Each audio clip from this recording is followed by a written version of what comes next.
യോഹന്നാന്റെ സുവിശേഷം 18-ാം അധ്യായം കർത്താവിന്റെ വചനത്തിലേക്ക് നോക്കുന്നതിന് മുമ്പായിട്ട് കർത്താവിനെ തന്നെ നമുക്ക് ആ വചനം ജഡമായി തീർന്ന യേശുവിനെ തന്നെ നോക്കിക്കൊണ്ട് നമുക്ക് ഒരുപാട് പ്രാർത്ഥിക്കാം. സ്നേഹം നിറഞ്ഞ പിതാവേ, യേശുവേ, കർത്താവെ, അവിടുത്തെ നിറഞ്ഞ സാന്നിധ്യത്തിനായിട്ട് സ്തോത്രം ചെയ്യുന്നു. അവിടുന്ന് കർത്താവെ, ഞങ്ങളെ കർത്താവെ ഈ തരുണത്തില് ഒരുമിച്ച് ഈ അനുഗ്രഹിക്കപ്പെട്ട ഭവനത്തിലായിരിക്കാൻ അവിടുന്ന് സഹായിച്ചല്ലോ. അവിടുത്തെ സാന്നിധ്യത്താൽ ഞങ്ങളെ അനുഗ്രഹിച്ചല്ലോ കർത്താവെ. അവിടുത്തെ സാന്നിധ്യം, അവിടുത്തെ നമുക്ക് പ്രകാശം, അത് എത്ര മാധുര്യമേറിയതാണ്, അത് എത്ര സന്തോഷപൂർണ്ണത നൽകുന്നതാണ്. അവിടുത്തെ സന്നിധിയിൽ ആനന്ദത്തിന് പരിപൂർണതയുണ്ടല്ലോ കർത്താവെ. ഞങ്ങളെ സന്തോഷപൂർണ്ണരാക്കുന്ന അവിടുത്തെ അപ്പൻമുഖത്തിനായിട്ട് ഞങ്ങളെങ്ങനെ സ്തുതിക്കുന്നു, ഞങ്ങളെങ്ങനെ വാഴ്ത്തുന്നു കർത്താവെ. യേശുവെ, ഞങ്ങളെ തന്നെയും സമ്പൂർണ്ണമായിട്ടും ഞങ്ങൾ പാടിയതുപോലെ അങ്ങേ പിരിഞ്ഞൊന്നും ഞങ്ങൾക്ക് ചെയ്യാൻ കഴിയില്ല കർത്താവെ. ഒരു കൊമ്പും മുന്തിരിവള്ളിയിൽ വസിക്കുന്നത് പോലെ ഞങ്ങൾ എത്ര നിസ്സഹായരാണ് കർത്താവെ. അവിടുന്ന് ഞങ്ങളിൽ വന്ന് നിറഞ്ഞാലല്ലാതെ കർത്താവെ നിത്യതയ്ക്ക് പ്രയോജനമുള്ളതൊന്നും ഞങ്ങളിൽ നിന്ന് പുറപ്പെടുകയില്ലല്ലോ കർത്താവെ.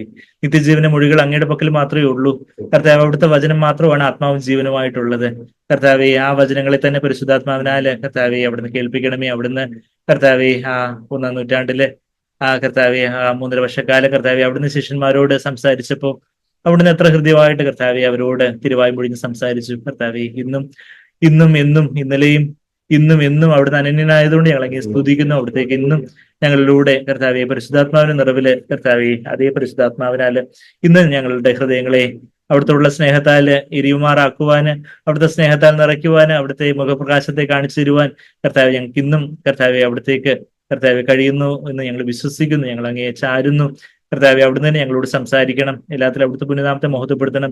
ഞങ്ങൾ കുറയണം കർത്താവെ. അതിനായിട്ട് കർത്താവെ അവിടുത്തെ ആ വചനത്തിന്റെ വാള് ഞങ്ങളുടെ സ്വയജീവനിലേക്ക് കർത്താവെ പതിച്ച് ഞങ്ങള് കുറഞ്ഞു കുറഞ്ഞു വരട്ടെ കർത്താവ്. ഞങ്ങള് ഒന്നുമില്ലാതായി തീരട്ടെ. അവിടുന്ന് ഞങ്ങളിൽ വന്ന് നിറഞ്ഞ് എല്ലാമായി തീരുന്നതിന് വേണ്ടി കർത്താവെ അവിടുത്തെ വചനം കർത്താവെ ഞങ്ങളിലെ സമൃദ്ധമായിട്ട് കർത്താവെ ക്രിയ അവിടുന്ന് സ്വർഗം തുറന്നരളി കർത്താവെ അവിടുത്തെ വചനത്തെ നൽകണമെന്ന് പ്രാർത്ഥിക്കുന്നു. ശ്രദ്ധിച്ച് കേൾപ്പാൻ ഞങ്ങൾ ഓരോരുത്തരെയും സഹായിക്കണം. എല്ലാ യേശു കർത്താവിന്റെ വിലയേറിയ മാതിരിയുള്ള നാമത്തിൽ തന്നെ ആമീൻ, ആമീൻ. നമ്മളപ്പോ യോഹന്നാന്റെ സുവിശേഷം 18-ാം അധ്യായത്തിന്റെ അതിന്റെ 14 വരെയുള്ള വാക്യങ്ങൾ, ആദ്യത്തെ 14 വരെയുള്ള വാക്യങ്ങൾ നമ്മൾ കഴിഞ്ഞ ആഴ്ച നമുക്ക് കാണാൻ സാധിച്ചു. അതിനുശേഷം 15 മുതലുള്ള വാക്യങ്ങളാണ് ഇന്ന് നമുക്ക് എടുക്കാനായിട്ടുള്ള. നമ്മള് വാക്യപ്രതിവാക്യമായിട്ട് നമ്മള് പല കാര്യങ്ങളെ കണ്ടുകൊണ്ടിരിക്കുവായിരുന്നു. നമുക്കറിയാം എന്റെ സന്ദർഭമൊക്കെ നമുക്കറിയാം. കർത്താവ് ദൈവം തന്നെ ഭൂമിയിൽ മനുഷ്യനായിട്ട് അവതരിച്ചപ്പോൾ 33.5 വർഷക്കാലം കർത്താവ് ഒരു മനുഷ്യനായിട്ട് ഈ ഭൂമിയിൽ കർത്താവ് താമസിച്ചു. കർത്താവ് ഇവിടെ ജീവിച്ചു. ആ അവസാനത്തെ 3.5 വർഷക്കാലമായിരുന്നു കർത്താവിന്റെ പരസ്യ ശുശ്രൂഷ. ആ 3.5 വർഷക്കാലത്തിന്റെ ഒടുക്കം കർത്താവ് അവസാനം ക്രൂശിക്കപ്പെടുന്ന ആ ഒരു പെസഹ കുഞ്ഞാടായിട്ട് ഒരു പെസഹ ദിനത്തില് ചരിത്രപരമായിട്ട് പറയുമ്പം 30 AD കർത്താവ് ക്രൂശിക്കപ്പെടുന്നു. അവിടെ നിസ്സാൻ മാസം 14-ാം തീയതി നമ്മുടെ ഒരു മാർച്ച് ഏപ്രിൽ മാസത്തോട് അടുപ്പിച്ച് വരും. ആ പെസഹ കുഞ്ഞാടിന്റെ ക്രൂശിക്കപ്പെടുന്നതിന്റെ തലേദിവസം രാത്രിയില് അത് ദൈവത്തിന്റെ മുൻനിർണയ പ്രകാരം ദൈവത്തിന്റെ വലിയ പ്ലാനിനും പദ്ധതി അനുസരിച്ച് കർത്താവ് ക്രൂശിലേറുന്നത്. എന്നാ അതിന് മുഖാന്തരമായി തീർന്നത് സാത്താന് പലരുടെയും ഹൃദയങ്ങളെ കർത്താവിനോടുള്ള അസൂയാല് എന്ന് പറയുമ്പോൾ അത് ഞാനായിട്ട് പറയുന്നില്ല, ദൈവവചനം തന്നെ അത് പറയുന്നുണ്ട്. നമ്മൾ മത്തായിയുടെ സുവിശേഷം ഇവിടെ ഒരു വിരൽ വെച്ചുകൊണ്ട് മത്തായിയുടെ സുവിശേഷം 26-ാം അധ്യായത്തിലേക്ക് ഒന്ന് പോവുകയാണെങ്കിൽ അവിടെ ബിക്കോസ് ഓഫ് എൻവി മത്തായി 27-ന്റെ 18-ാമത്തെ വാക്യത്തില് പിലാത്തോസ് അതെ അതിന്റെ 18-ാമത്തെ ഭാഗത്തിൽ അവർ അസൂയ കൊണ്ടാകുന്നു അവനെ ഏൽപ്പിച്ചത് എന്ന് അവൻ ഗ്രഹിച്ചിരുന്നു. അവൻ എന്ന് പറഞ്ഞ പിലാത്തോസിന്റെ കാര്യം. പിലാത്തോസ് റോമൻ ഗവർണർ ആയിരുന്നു. അന്നത്തെ റോമൻ ഗവൺമെന്റിന്റെ ഭരണമാണ്. അപ്പം ഓരോ പ്രവിശ്യക്കും അന്നത്തെ യഹൂദിയ ഒരു പ്രോവിൻസില്, യഹൂദിയയിലാണ് യെരുസലേം ഒക്കെ വരുന്നത്. അപ്പൊ യെരുസലേമിലാണ് കർത്താവിനെ ക്രൂശിക്കാനായിട്ട് അവര് കച്ചകെട്ടി ഇറങ്ങിയിരിക്കുന്നത്. അപ്പൊ അതുകൊണ്ട് പിലാത്തോസിന്റെ ജൂറിസ്ഡിക്ഷനിൽ വരുന്നു കർത്താവ്. ഗലീലക്കാരനായതുകൊണ്ട് പിന്നെ ഹെരോദാവിന്റെ അടുത്തേക്കൊക്കെ അവര് പിന്നെ അയക്കുന്നുണ്ട്. അതിനെക്കുറിച്ചൊക്കെ നമ്മളിപ്പം വായിക്കുന്നുണ്ട്. എന്നാൽ ആ പിലാത്തോസിന്റെ എത്ര വിവേചനം ഈ പരീക്ഷന്മാർക്ക് ഇത്രയുമെല്ലാം അവര് പഴയ നിയമം എല്ലാം ഉൽപ്പത്തി മൂലം മലാഖി വരെ എല്ലാം അരച്ചു കലക്കിയിട്ട് അവർക്ക് ഇത് സാത്താനാണ്, ബെൽസബൂലാണ് എന്നുള്ള അവര് അത് അത്രമാത്രം ഹൃദയം കഠിനപ്പെടുത്തി യേശുവിനെതിരായിട്ട് യേശുവിനെ എങ്ങനെയെങ്കിലും ഇല്ലാതാക്കാൻ വേണ്ടി അവർ ചെയ്ത കാര്യങ്ങളാണ്. ജാതീയ മനുഷ്യനായ ഒരു റോമൻ ഗവർണർ ആയിരുന്നു ഈ പിലാത്തോസ്. ആ പിലാത്തോസിന് മനസ്സിലായി അസൂയ കൊണ്ടാകുന്നു അവനെ ഏൽപ്പിച്ചത് എന്ന് അവൻ ഗ്രഹിച്ചിരുന്നു എന്നുള്ളൊരു കാര്യം. അപ്പൊ അതുപോലെ ഒരു അസൂയ, അതായത് അതുവരെ വലിയ മതമേലാളന്മാരായിട്ട്, യഹൂദ മതത്തിന്റെ വലിയ വക്താക്കളായിട്ട് അവിടുത്തെ മഹാപുരോഹിതനായിരുന്നു. മഹാപുരോഹിതൻ എന്ന് പറയുമ്പോൾ അന്നാസും കയ്യഫാവും ആയിരുന്നു. ഒരു മഹാപുരോഹിതന് ഉണ്ടാവേണ്ടത്. യഥാർത്ഥത്തിൽ അന്നാസ് ആയിരുന്നു മഹാപുരോഹിതൻ ആകേണ്ടിയിരുന്നത്. എന്നാൽ AD 6 മുതൽ 15 വരെയുള്ള സമയത്ത് അന്നാസ് ആയിരുന്നു മഹാപുരോഹിതൻ. എന്നാൽ AD 15 ആയപ്പോ ഒരു റോമൻ ഗവൺമെന്റ് തന്നെ അന്നാസിന്റെ ചില നടപടികളിലൊക്കെ അതൃപ്തി തോന്നി. അന്നാസിനെ ശരിക്കും പറഞ്ഞ സാധാരണ ഒരു മഹാപുരോഹിതൻ അവരുടെ ആയുഷ്കാലം മൊത്തം മഹാപുരോഹിതനാകണ്ടേ. എന്നാൽ അന്നാസിനെ അവര് റോമൻ ഗവൺമെന്റുമായിട്ടുള്ള ചില കാര്യങ്ങളിലുള്ള ഒരു വ്യത്യാസങ്ങൾ കാരണം അന്നാസിനെ AD 15 ആയപ്പോഴത്തേക്കും, AD 30 കർത്താവ് ക്രൂശിക്കപ്പെടുന്നത്. കർത്താവ് BC 4 ജനിച്ച് AD 30 ക്രൂശിക്കപ്പെട്ടു എന്നാണ് നമ്മൾ ചരിത്രത്തിൽ നമ്മൾ മനസ്സിലാക്കുന്നത്. അപ്പൊ AD 15 വരെ അന്നാസ് ആയിരുന്നു മഹാപുരോഹിതൻ. മഹാപുരോഹിതൻ എന്ന് പറഞ്ഞാൽ നമുക്കറിയാം, യഹൂദന്മാർക്ക് ഒരു മഹാപുരോഹിതൻ, ചീഫ് പ്രീസ്റ്റ്, ഹൈ പ്രീസ്റ്റ് ഉണ്ടായിരുന്നു. ആ മഹാപുരോഹിതന് മാത്രമേ വർഷത്തിൽ ഒരു തവണ അതിവിശുദ്ധ സ്ഥലത്തേക്ക് പ്രവേശനം ഉണ്ടായിരുന്നുള്ളൂ. അത് ലേവ്യ പുരോഹിത വർഗത്തിൽ നിന്ന് ജനിച്ച അവര് ഈ അന്നാസും കയ്യഫാവും എല്ലാം സദൂക്യ വിഭാഗത്തിൽപ്പെട്ടവരായിരുന്നു എന്നാണ് ചരിത്രം പറയുന്നത്.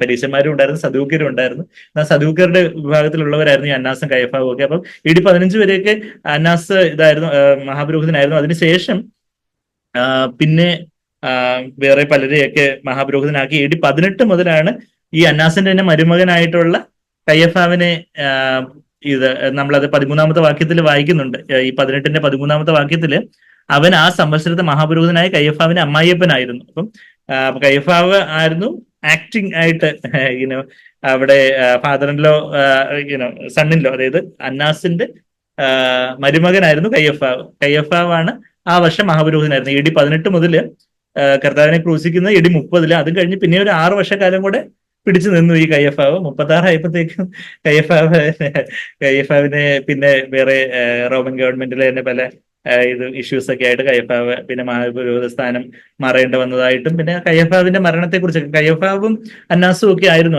അന്നാസ് മഹാപുരോഹിതൻ അക്ഷരികമായിട്ട് മഹാപുരോഹിതൻ അല്ലായിരുന്നു, കയ്യഫാവായിരുന്നു ഇൻചാർജ് ആയിട്ട് ഉണ്ടായിരുന്നെങ്കിൽ പോലും എല്ലാം കരുക്കളൊക്കെ നീക്കുന്നതൊക്കെ അന്നാസൊക്കെ ആയിരുന്നു. അപ്പൊ അന്നാസും കയ്യഫാവും കൂടെ ഒത്തുചേർന്ന് യഹൂദന്മാരുടെ ഏറ്റവും വലിയ നേതാവ് എന്ന് പറഞ്ഞാൽ ഈ മഹാപുരോഹിതനാണ്. ആ മഹാപുരോഹിതൻ കഴിഞ്ഞിട്ട് വേറെ ആരും ഉള്ളൂ. അപ്പം ഇവൻ ഇവിടെ അച്ഛനായിട്ട്, അത് നസ്രയത്തിൽ എന്ന് പറഞ്ഞാൽ ഗലീലയിലാണ്. നസ്രയത്ത് ഈ വടക്കേ ഇന്ത്യ, തെക്കേ ഇന്ത്യ, വടക്കൻ കേരളം, തെക്കൻ കേരളം എന്നൊക്കെ പറഞ്ഞുകൊണ്ട് ആൾക്കാർക്ക് ഈ വടക്കേ തെക്കെന്ന് പറഞ്ഞൊരു സെഗ്രിഗേഷൻ ഉണ്ടല്ലോ. അപ്പൊ ഇത് വടക്കനാ, ഇത് തെക്കനാ. അപ്പൊ ഇവിടെ തെക്ക് ഭാഗത്താണ് യഹൂദിയയിലാണ് യെരുശലേം ഒക്കെ ഉള്ളത്. അങ്ങനെ ഗലീലയിലാണ് നസ്രയത്തും കാനായും ഒക്കെ ഉള്ള. നസ്രയത്തൊക്കെ ഗലീലിൽ വടക്കൻ പ്രവിശ്യല്ല. നമ്മള് ബൈബിളിന്റെ പുറകിലുള്ള മാപ്പ് എടുത്ത് നോക്കിയാൽ അറിയാം, മുകളിൽ നോർത്ത്, താഴെ south. North India, south India, അല്ലെങ്കിൽ നോർത്ത് കേരള, സൗത്ത് കേരള. അപ്പൊ ഈ വടക്കനായിട്ടുള്ള ഗലീലക്കാരൻ, ഇവനെ കർത്താവിനെ ചീത്ത വിളിക്കാൻ തന്നെ ഇവൻ ഗലീലക്കാരനാന്ന് പറഞ്ഞ, ഈ ഗലീലക്കാരൻ എന്ന് പറഞ്ഞപ്പോ ഒരു പുച്ഛത്തോട്, ഞങ്ങളൊക്കെ യെരുശലേമിലെ യഹൂദിയയിലുള്ള വളരെ ആത്മീയരായിട്ടുള്ള വലിയ വലിയ ആത്മീയ പാരമ്പര്യമുള്ള വലിയ മതപരമായിട്ടുള്ള കാര്യങ്ങളൊക്കെ ഉള്ള ആൾക്കാരായിട്ടാണ് അവര് തെക്കുള്ളവര്, ആ യെരുശലേമിന് ചുറ്റുമുള്ളവരൊക്കെ അങ്ങനെ കരുതിയിരുന്നത്. അപ്പം ഇവനൊരു ഗലീലക്കാരനല്ലയോ? നമ്മളിപ്പോ യോഹന്നാന്റെ സുവിശേഷം തന്നെ അതിന്റെ 7-ാം അധ്യായത്തിന്റെ 52-ാമത്തെ വാക്യം നോക്കുവാണെങ്കിൽ അവർ അവനോട് നീയും ഗലീലക്കാരനോ? പരിശോധിച്ച് നോക്കുക, ഗലീലയിൽ നിന്നും പ്രവാചകൻ എഴുന്നേൽക്കുന്നില്ലല്ലോ എന്ന് ഉത്തരം പറഞ്ഞു. അപ്പൊ കർത്താവ് യഥാർത്ഥത്തിൽ ബത്ലഹേമില്, ഈ യഹൂദിയിൽ തന്നെ ഉള്ള ബത്ലഹേമിലെ കർത്താവ് ജനിച്ചത്, എന്നാൽ കർത്താവ് വളർന്നത് ഈ വടക്കുള്ള ഗലീലയിലെ ഉള്ള നസ്രയത്തിലെ കർത്താവ് വളർന്നത്. അപ്പൊ ഗലീലിൽ നിന്ന് വന്ന ഒരു തച്ചൻ പയ്യൻ, അതും ഇപ്പൊ ഒരു 30 വയസ്സുകാരൻ പയ്യൻ വന്ന് എന്തെങ്കിലും വലിയ വലിയ വായിൽ എന്തെങ്കിലും ഒക്കെ പറഞ്ഞാൽ നമ്മളെ 30 വയസ്സ്, അവൻ എന്തോ ജീവിതം കണ്ടിട്ടുണ്ട്, ഞങ്ങള് 10, 60, 70 നമ്മളൊക്കെ ഞങ്ങൾ വലിയ സീനിയർ ആയിട്ട് അങ്ങനെ. അപ്പൊ അങ്ങനെയുള്ള ഒരു പുച്ഛത്തിലായിരുന്നു. അപ്പൊ അവര് എന്തോ വലിയ അത്ഭുതം ചെയ്യുന്നു എന്ന് പറയുന്നു. അവരുടെ മുമ്പിൽ വെച്ച് തന്നെ അവര് അന്ധന്മാര് സുഖമാകുന്നതും, ചെകിടന്മാരെ കേൾക്കുന്നതും, മുടന്തുള്ളവര് കുതിച്ചുയരുന്നതും, അതുപോലെ വലിയ വലിയ അത്ഭുതങ്ങൾ കാണുന്നുണ്ട്. ഏറ്റവും അവസാനം ലാസ്രസിന്റെ ഉയർത്തെഴുന്നേൽക്കലും കൂടെ ആയപ്പോഴത്തേക്കും, ലാസ്രസിനെ കൂടെ ഉയർപ്പിച്ചപ്പോഴത്തേക്കും, യോഹന്നാൻ 11-ാം അധ്യായത്തിലേക്ക് അവർക്ക് ഇരിക്കപ്പെടുത്തിയില്ല. ഇനി ഇങ്ങനെ വിട്ട ഇപ്പം തന്നെ ഈ വർഷം തന്നെ ഇവനെ ശരിയാക്കണം. അപ്പൊ ആ വർഷം തന്നെ ഉള്ള ആ AD 30, അപ്പൊ ലാസ്രസിന്റെ ആ ഒരു ലാസ്രസിനെ ഉയർപ്പിക്കുന്നത് ആ കർത്താവിന്റെ ക്രൂശീകരണത്തിന് ഏതാനും മാസങ്ങൾക്കോ ആഴ്ചകൾക്കോ മുമ്പ് തന്നെ ആയിരുന്നു എന്ന് നമ്മൾ വചനം വായിക്കുമ്പോൾ മനസ്സിലാവുന്നത്. യോഹന്നാൻ 11 ലാസറസിനെ ഉയർപ്പിച്ചതിന് ശേഷമാണ് പിന്നെ അവരുടെ അസൂയ ഏറ്റവും മൂത്തിട്ട് നമ്മൾ ഇത് യോഹന്നാൻ 11 അധ്യായത്തിലേക്ക് ഒന്ന് പോവുകയാണെങ്കിൽ അതിന്റെ തൊട്ട് താഴെയാണ് ആ യോഹന്നാൻ 11 46 വരെയുള്ള വാക്യങ്ങളിലാണ് ലാസറസിന്റെ ഉയർപ്പിനെ കുറിച്ചൊക്കെ നമ്മൾ വായിക്കുന്നത്. അപ്പൊ ലാസർ ഉയർത്തതിന് ശേഷം ചിലർ ഇന്ന് പരീശന്മാരോട് ഇന്ന് പറഞ്ഞു എന്താ യേശു ചെയ്തെന്നുള്ള കാര്യം. 46-ാമത്തെ വാക്യം. എന്നാൽ ചിലർ പരീശന്മാരുടെ അടുക്കൽ യോഹന്നാൻ 11:46 പരീശന്മാരുടെ അടുക്കൽ പോയി യേശു ചെയ്തത് അവരോട് അറിയിച്ചു. അപ്പൊ 47-ാമത്തെ വാക്യം, മഹാപുരോഹിതന്മാരും പരീശന്മാരും സംഘം കൂടി. ചീഫ് പ്രീസ്റ്റ്, മഹാപുരോഹിതന്മാരുണ്ട്, പിന്നെ ഹൈ പ്രീസ്റ്റ് ഉണ്ട്. അപ്പൊ അതിനകത്ത് അവിടാണ് എന്താ ഇംഗ്ലീഷിൽ ചീഫ് പ്രീസ്റ്റ് എന്ന് ഹൈ പ്രീസ്റ്റ് എന്ന് ട്രാൻസ്ലേറ്റ് ചെയ്തിട്ടുണ്ട്. മലയാളത്തിൽ എല്ലാം മഹാപുരോഹിതൻ എന്നാണ് ട്രാൻസ്ലേറ്റ് ചെയ്തേക്കുന്നത്. അപ്പം മഹാപുരോഹിതന്മാരുണ്ട്, ചീഫ് പ്രീസ്റ്റുകളുണ്ട്, എന്നാൽ അതിനെല്ലാം മേലെയായി ഹൈ പ്രീസ്റ്റ് ഉണ്ട്. അപ്പൊ ആ ഹൈ പ്രീസ്റ്റ് ആയിരുന്നു കയ്യഫാവ്. അപ്പൊ ആ 47-ാമത്തെ വാക്യത്തിൽ യോഹന്നാൻ 11:47 മഹാപുരോഹിതന്മാര് പരീശന്മാരെ സംഘം കൂടി നാം എന്ത് ചെയ്യേണ്ടു, ഇനി ഇങ്ങനെ ചെയ്തോണ്ട് ഇങ്ങനെ കണ്ണും പിടിച്ചോണ്ടിരുന്നിട്ട് എന്താ കാര്യം, ഈ മനുഷ്യൻ വളരെ അടയാളങ്ങൾ ചെയ്യുന്നുവല്ലോ, ഇവനെ ഇങ്ങനെ വിട്ടേച്ച എല്ലാവരും അവനെ വിശ്വസിക്കുക, എല്ലാവരും കൂടെ അവന്റെ പിന്നാലെ പോകും. ഇനിയിപ്പോ നമ്മളാരും പറയുന്ന ആരും കേൾക്കത്ത പോലും ഒരു പുല്ല് വില പോലും കൽപ്പിക്കത്തില്ല. അതുകൊണ്ട് എന്തെങ്കിലും ഒന്ന് ഇപ്പോഴും ചെയ്യണം.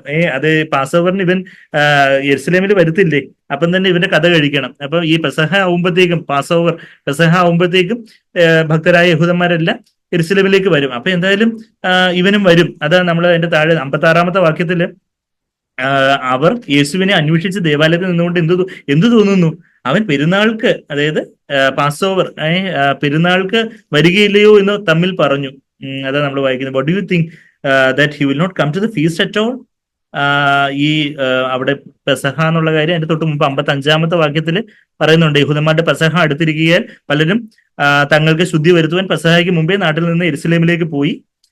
അവർ യേശുവിനെ അന്വേഷിച്ച് ദേവാലയത്തിൽ നിന്നുകൊണ്ട് എന്ത് പറയുന്നു, ഈ പെസഹ പെരുന്നാളിന് ഇവനും വരുത്തില്ലേ, അപ്പൊ അങ്ങനെ ആവുമ്പോ ഇപ്പം തന്നെ ഈ പെസഹായ്ക്ക് തന്നെ ഇവന്റെ കഥ കഴിക്കണം. അപ്പൊ അങ്ങനെ പറഞ്ഞ് ഈ പെസഹ നാളിന്റെ തലേദിവസം രാത്രിയിലാണ് കർത്താവിനെ അവര് അറസ്റ്റ് ചെയ്യുന്നതായിട്ട് വായിക്കുന്നത്. അപ്പം ഞാനിങ്ങനെ കുറച്ച് ചരിത്രവും കാര്യങ്ങളൊക്കെ വായിക്കുമായിരുന്നു. അപ്പൊ ഈ യഹൂദന്മാരുടെ അവരുടെ അന്നത്തെ ആ നിയമപ്രകാരമൊക്കെ ഒരാളെ ട്രയല് വിസ്തരിക്കണമെങ്കിൽ അത് മോർണിംഗ് ആൻഡ് ഈവനിങ് സാക്രിഫൈസസിന്റെ ഇടയിൽ, അതായത് ദേവാലയത്തിലെ രാവിലെയുള്ള യാഗത്തിനും വൈകിട്ടുള്ള യാഗത്തിനും ഇടയിൽ, അതായത് പകൽ സമയത്ത് വേണം ഒരാളെ യഥാർത്ഥത്തിൽ എന്തെങ്കിലും കുറ്റത്തിന് വിസ്തരിക്കാൻ വേണമെങ്കിൽ ചെയ്യേണ്ടത് അങ്ങനെയാണ്. രാത്രിയിൽ വിസ്തരിച്ച് ആരെങ്കിലും എന്തെങ്കിലും കൊലക്കുറ്റത്തിനൊന്നും വിധിക്കാനൊന്നും അവരുടെ നിയമമോ കാര്യങ്ങളോ ഒന്നും അനുവദിച്ചിരുന്നില്ല. എന്നാൽ ഇതെല്ലാം കാറ്റിപ്പറത്തിക്കൊണ്ട് എങ്ങനെങ്കിലും പെട്ടെന്ന് രാത്രി തന്നെ സംഘം കൂടി, പിന്നെ അതിരാവിലെ ഒന്നുകൂടെ കൂടി. അതാ നമ്മൾ വായിക്കുന്നത്. രാത്രി തന്നെ അവരെല്ലാം കൂടി ആലോചിച്ച് എന്തെങ്കിലും ഒരു വിറ്റ്നസ്, എന്തെങ്കിലും ഒരു തെളിവുണ്ടാക്കണം, ആരെങ്കിലും സാക്ഷി വിസ്തരിക്കണം, അത് ഇതെന്നൊക്കെ പറഞ്ഞ് അന്നാസിന്റെ ഇടയ്ക്ക് ആദ്യം കൊണ്ടുപോകുന്നതാണ് നമ്മൾ കഴിഞ്ഞ ആഴ്ച നമ്മൾ കണ്ടത്. അപ്പം അന്നാസിന്റെ ഇടയ്ക്ക് പോകുമ്പോൾ തന്നെ നമ്മളത് കണ്ടു. അതായത് 12-ാമത്തെ വാക്യം, യോഹന്നാൻ 18:12 അവനെ യേശുവിനെ പിടിച്ചു കെട്ടി. ആ പിടിച്ചു കെട്ടി എന്നുള്ള വാക്ക് എന്നെ അത് അല്ലാതെ അത് എന്റെ ഹൃദയത്തിൽ അത് തട്ടി. കർത്താവിനെ ബൈൻഡ് ചെയ്തു കർത്താവിനെ പിടിച്ചു കെട്ടി.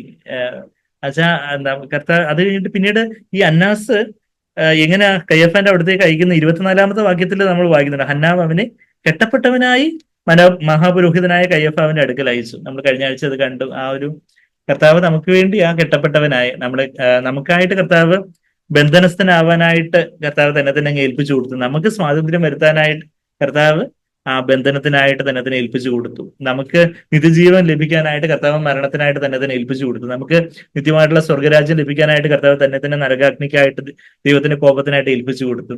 നമ്മള് ദൈവത്തോട് കൂട്ടായ്മയിലേക്ക് വരാൻ വേണ്ടി പിതാവിൽ നിന്ന് വേർപെട്ടവനായിട്ട് കർത്താവ് 3 നാഴിക നേരം അവിടെ ക്രൂശിലാകപ്പെട്ടു. നമുക്ക് നീതി വസ്ത്രവും നമുക്ക് പുരോഹിത വസ്ത്രവും നമുക്ക് മണവാട്ടി വസ്ത്രവും ഒക്കെ ലഭിക്കാനായിട്ട്, സർവായുധ വർഗമൊക്കെ ലഭിക്കാനായിട്ട് കർത്താവ് വിവസ്ത്രനാക്കപ്പെട്ടു. നമുക്ക് മഹത്വം ലഭിക്കേണ്ടതിനായിട്ട്, നമുക്ക് തേജസ് ലഭിക്കേണ്ടതിനായിട്ട് കർത്താവ് ഏറ്റവും ഹ്യൂമിലിയേറ്റഡ് ആയിട്ട്, ഏറ്റവും അപമാനിക്കപ്പെട്ടവനായി തീർന്നു. അപ്പൊ അതെല്ലാം എന്തെങ്കിലുമൊക്കെ ഒരു തിയറി നോളജ് ആയിട്ടല്ല, എന്നാ കർത്താവ് എനിക്ക് വേണ്ടി എന്തെല്ലാമായി തീർന്നു. ഞാന് എന്നേക്കും വെളിച്ചത്തിൽ വസിക്കാൻ വേണ്ടി കർത്താവ് അവിടെ ക്രൂശിൽ ആ കുരിരുളിൽ ഏകനായിട്ട് കർത്താവ് അവിടെ എനിക്കായിട്ട് കേണു. നമ്മളത് ലൂക്കോസിന്റെ സുവിശേഷത്തിൽ വായിക്കുന്നുണ്ട്. കർത്താവ് ആ ക്രൂശിലെ 6 മണിക്കൂർ നേരം ക്രൂശിൽ ടോട്ടലായിട്ട് ഉണ്ടായിരുന്നു. 9 മുതൽ രാവിലെ 9 മുതൽ വൈകുന്നേരം ഉച്ച കഴിഞ്ഞ് 3 മണി വരെ ഉണ്ടായിരുന്നു. ഉച്ചയ്ക്ക് 12 നട്ടുച്ച സമയം മുതൽ 12 മണി മുതൽ 3 മണി വരെയുള്ള ആ 3 നാഴിക നേരം അവിടെ വലിയൊരു എക്ലിപ്സ് മാതിരി നടന്നു എന്ന് വെച്ചാൽ അവിടെ എല്ലാം ഇരുട്ട് വ്യാപിച്ചതായിട്ട് നമ്മൾ വായിക്കുന്നു. കർത്താവ് അന്ധകാരത്തിൽ അകപ്പെട്ടത് എന്തിനു വേണ്ടിയാ? ഞാൻ വെളിച്ചത്തിലേക്ക് വരാൻ വേണ്ടി, നമ്മൾ ഓരോരുത്തരും വെളിച്ചത്തിലേക്ക് വരാൻ വേണ്ടി. അപ്പം കർത്താവ് എത്ര വലിയൊരു വിലയാണ് നമുക്ക് വേണ്ടി കൊടുത്തത് എന്നുള്ളൊരു കാര്യം. കർത്താവ് എനിക്ക് നീതി ലഭിക്കേണ്ടതിനായിട്ട് കർത്താവ് പാപമായി തീർന്നു.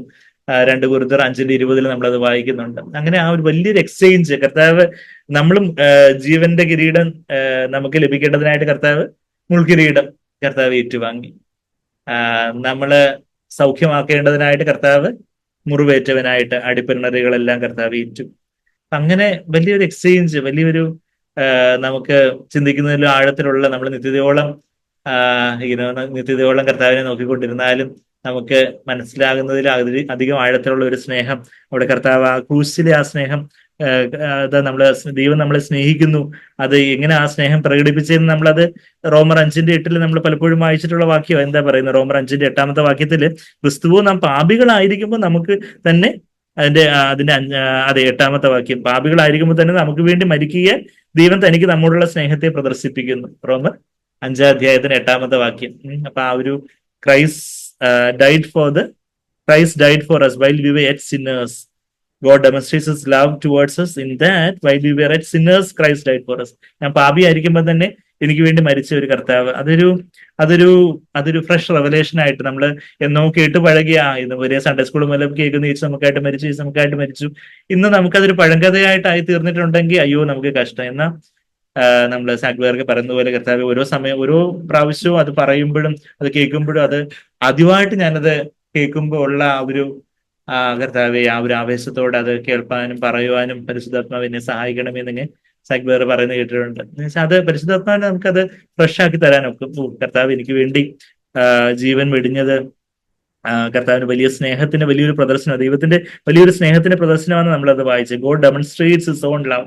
ദൈവത്തിന് ഇപ്പൊ നമ്മൾ എന്തെങ്കിലും ഒരു പുതിയ മെഷീൻ വാങ്ങിക്കുവാണെങ്കിൽ ഒരു ഡെമോ, വാഷിംഗ് മെഷീൻ ഡെമോ കാണിക്കാൻ വേണ്ടി ആള് വരും എന്ന് പറഞ്ഞ പോലെ ദൈവത്തിന്റെ സ്നേഹം നമുക്ക് വേണ്ടി ഡെമോൺസ്ട്രേറ്റ് ചെയ്തത് കാൽവരി കുരിശിലാണെന്ന് അവിടെ പറയുന്നത്. നമുക്ക് വേണ്ടി മരിക്കുക, നമുക്ക് വേണ്ടി എല്ലാമായി തീരാനായിട്ട് കർത്താവ് തന്നെ ഏൽപ്പിച്ചു കൊടുത്തൊരു കർത്താവ്. എന്നാൽ ഇതെല്ലാം നടക്കുമ്പം കർത്താവിന്റെ ആറ്റിറ്റ്യൂഡ് എന്താ? നമ്മൾ ആ യോഹന്ന 18:15 ഞാൻ വരുക, അവിടെ പത്രോസ് തള്ളി പറയുന്നതിന്റെ കാര്യങ്ങളൊക്കെയാണ് നമ്മൾ വരുന്നത്. തൊട്ട് മുമ്പായിട്ട് മത്തായി 26 അവിടെ കർത്താവ് പറയുന്ന ഒരു കാര്യമുണ്ട്, തിരുവെഴുത്തുകൾ നിവൃത്തിയാകണം. കർത്താവ് ഇതെല്ലാം നടക്കുമ്പോഴും അയ്യോ നിങ്ങളെല്ലാം എന്നെ പിടിക്കാൻ വന്നു, അയ്യോ എന്നെ നിങ്ങളൊക്കെ വിട്ടുപോകുവാണോ, അയ്യോ പോവല്ലേ എന്നും പറഞ്ഞ് ശിഷ്യന്മാരുടെ വാലെ പിടിക്കുന്ന ആ ഒരു കർത്താവിനെയല്ല നമ്മൾ കാണുന്നത്. മറിച്ച് ഇവരെല്ലാം കൂടെ ഓടിപ്പോവുക. ഈ മത്തായി 26:56 വാക്യത്തില് അതിന്റെ ലാസ്റ്റ്, അപ്പോൾ ശിഷ്യന്മാരെല്ലാവരും അവനെ വിട്ട് ഓടിപ്പോയി എന്ന് ഇതെല്ലാം പറഞ്ഞുകൊണ്ടിരിക്കുമ്പോഴും കർത്താവ് പറയുക, അവിടെ അവിടെ 51 വാക്യത്തില് പത്രോസ് എടുത്ത വാള് വീശുന്നത് നമ്മൾ കാണുന്നുണ്ട്. അതിന് തൊട്ട് മുമ്പ് 50 വാക്യത്തില് യേശു യൂദാസിനെ വിളിക്കുന്ന ആ ഒരു വാക്ക് നമ്മളെപ്പോഴും പലപ്പോഴും പറയാറുണ്ട്. എന്താ പറയുന്നത്? സ്നേഹിത, ഫ്രണ്ട് എന്ന കർത്താവ് വെറുതെ ഒരു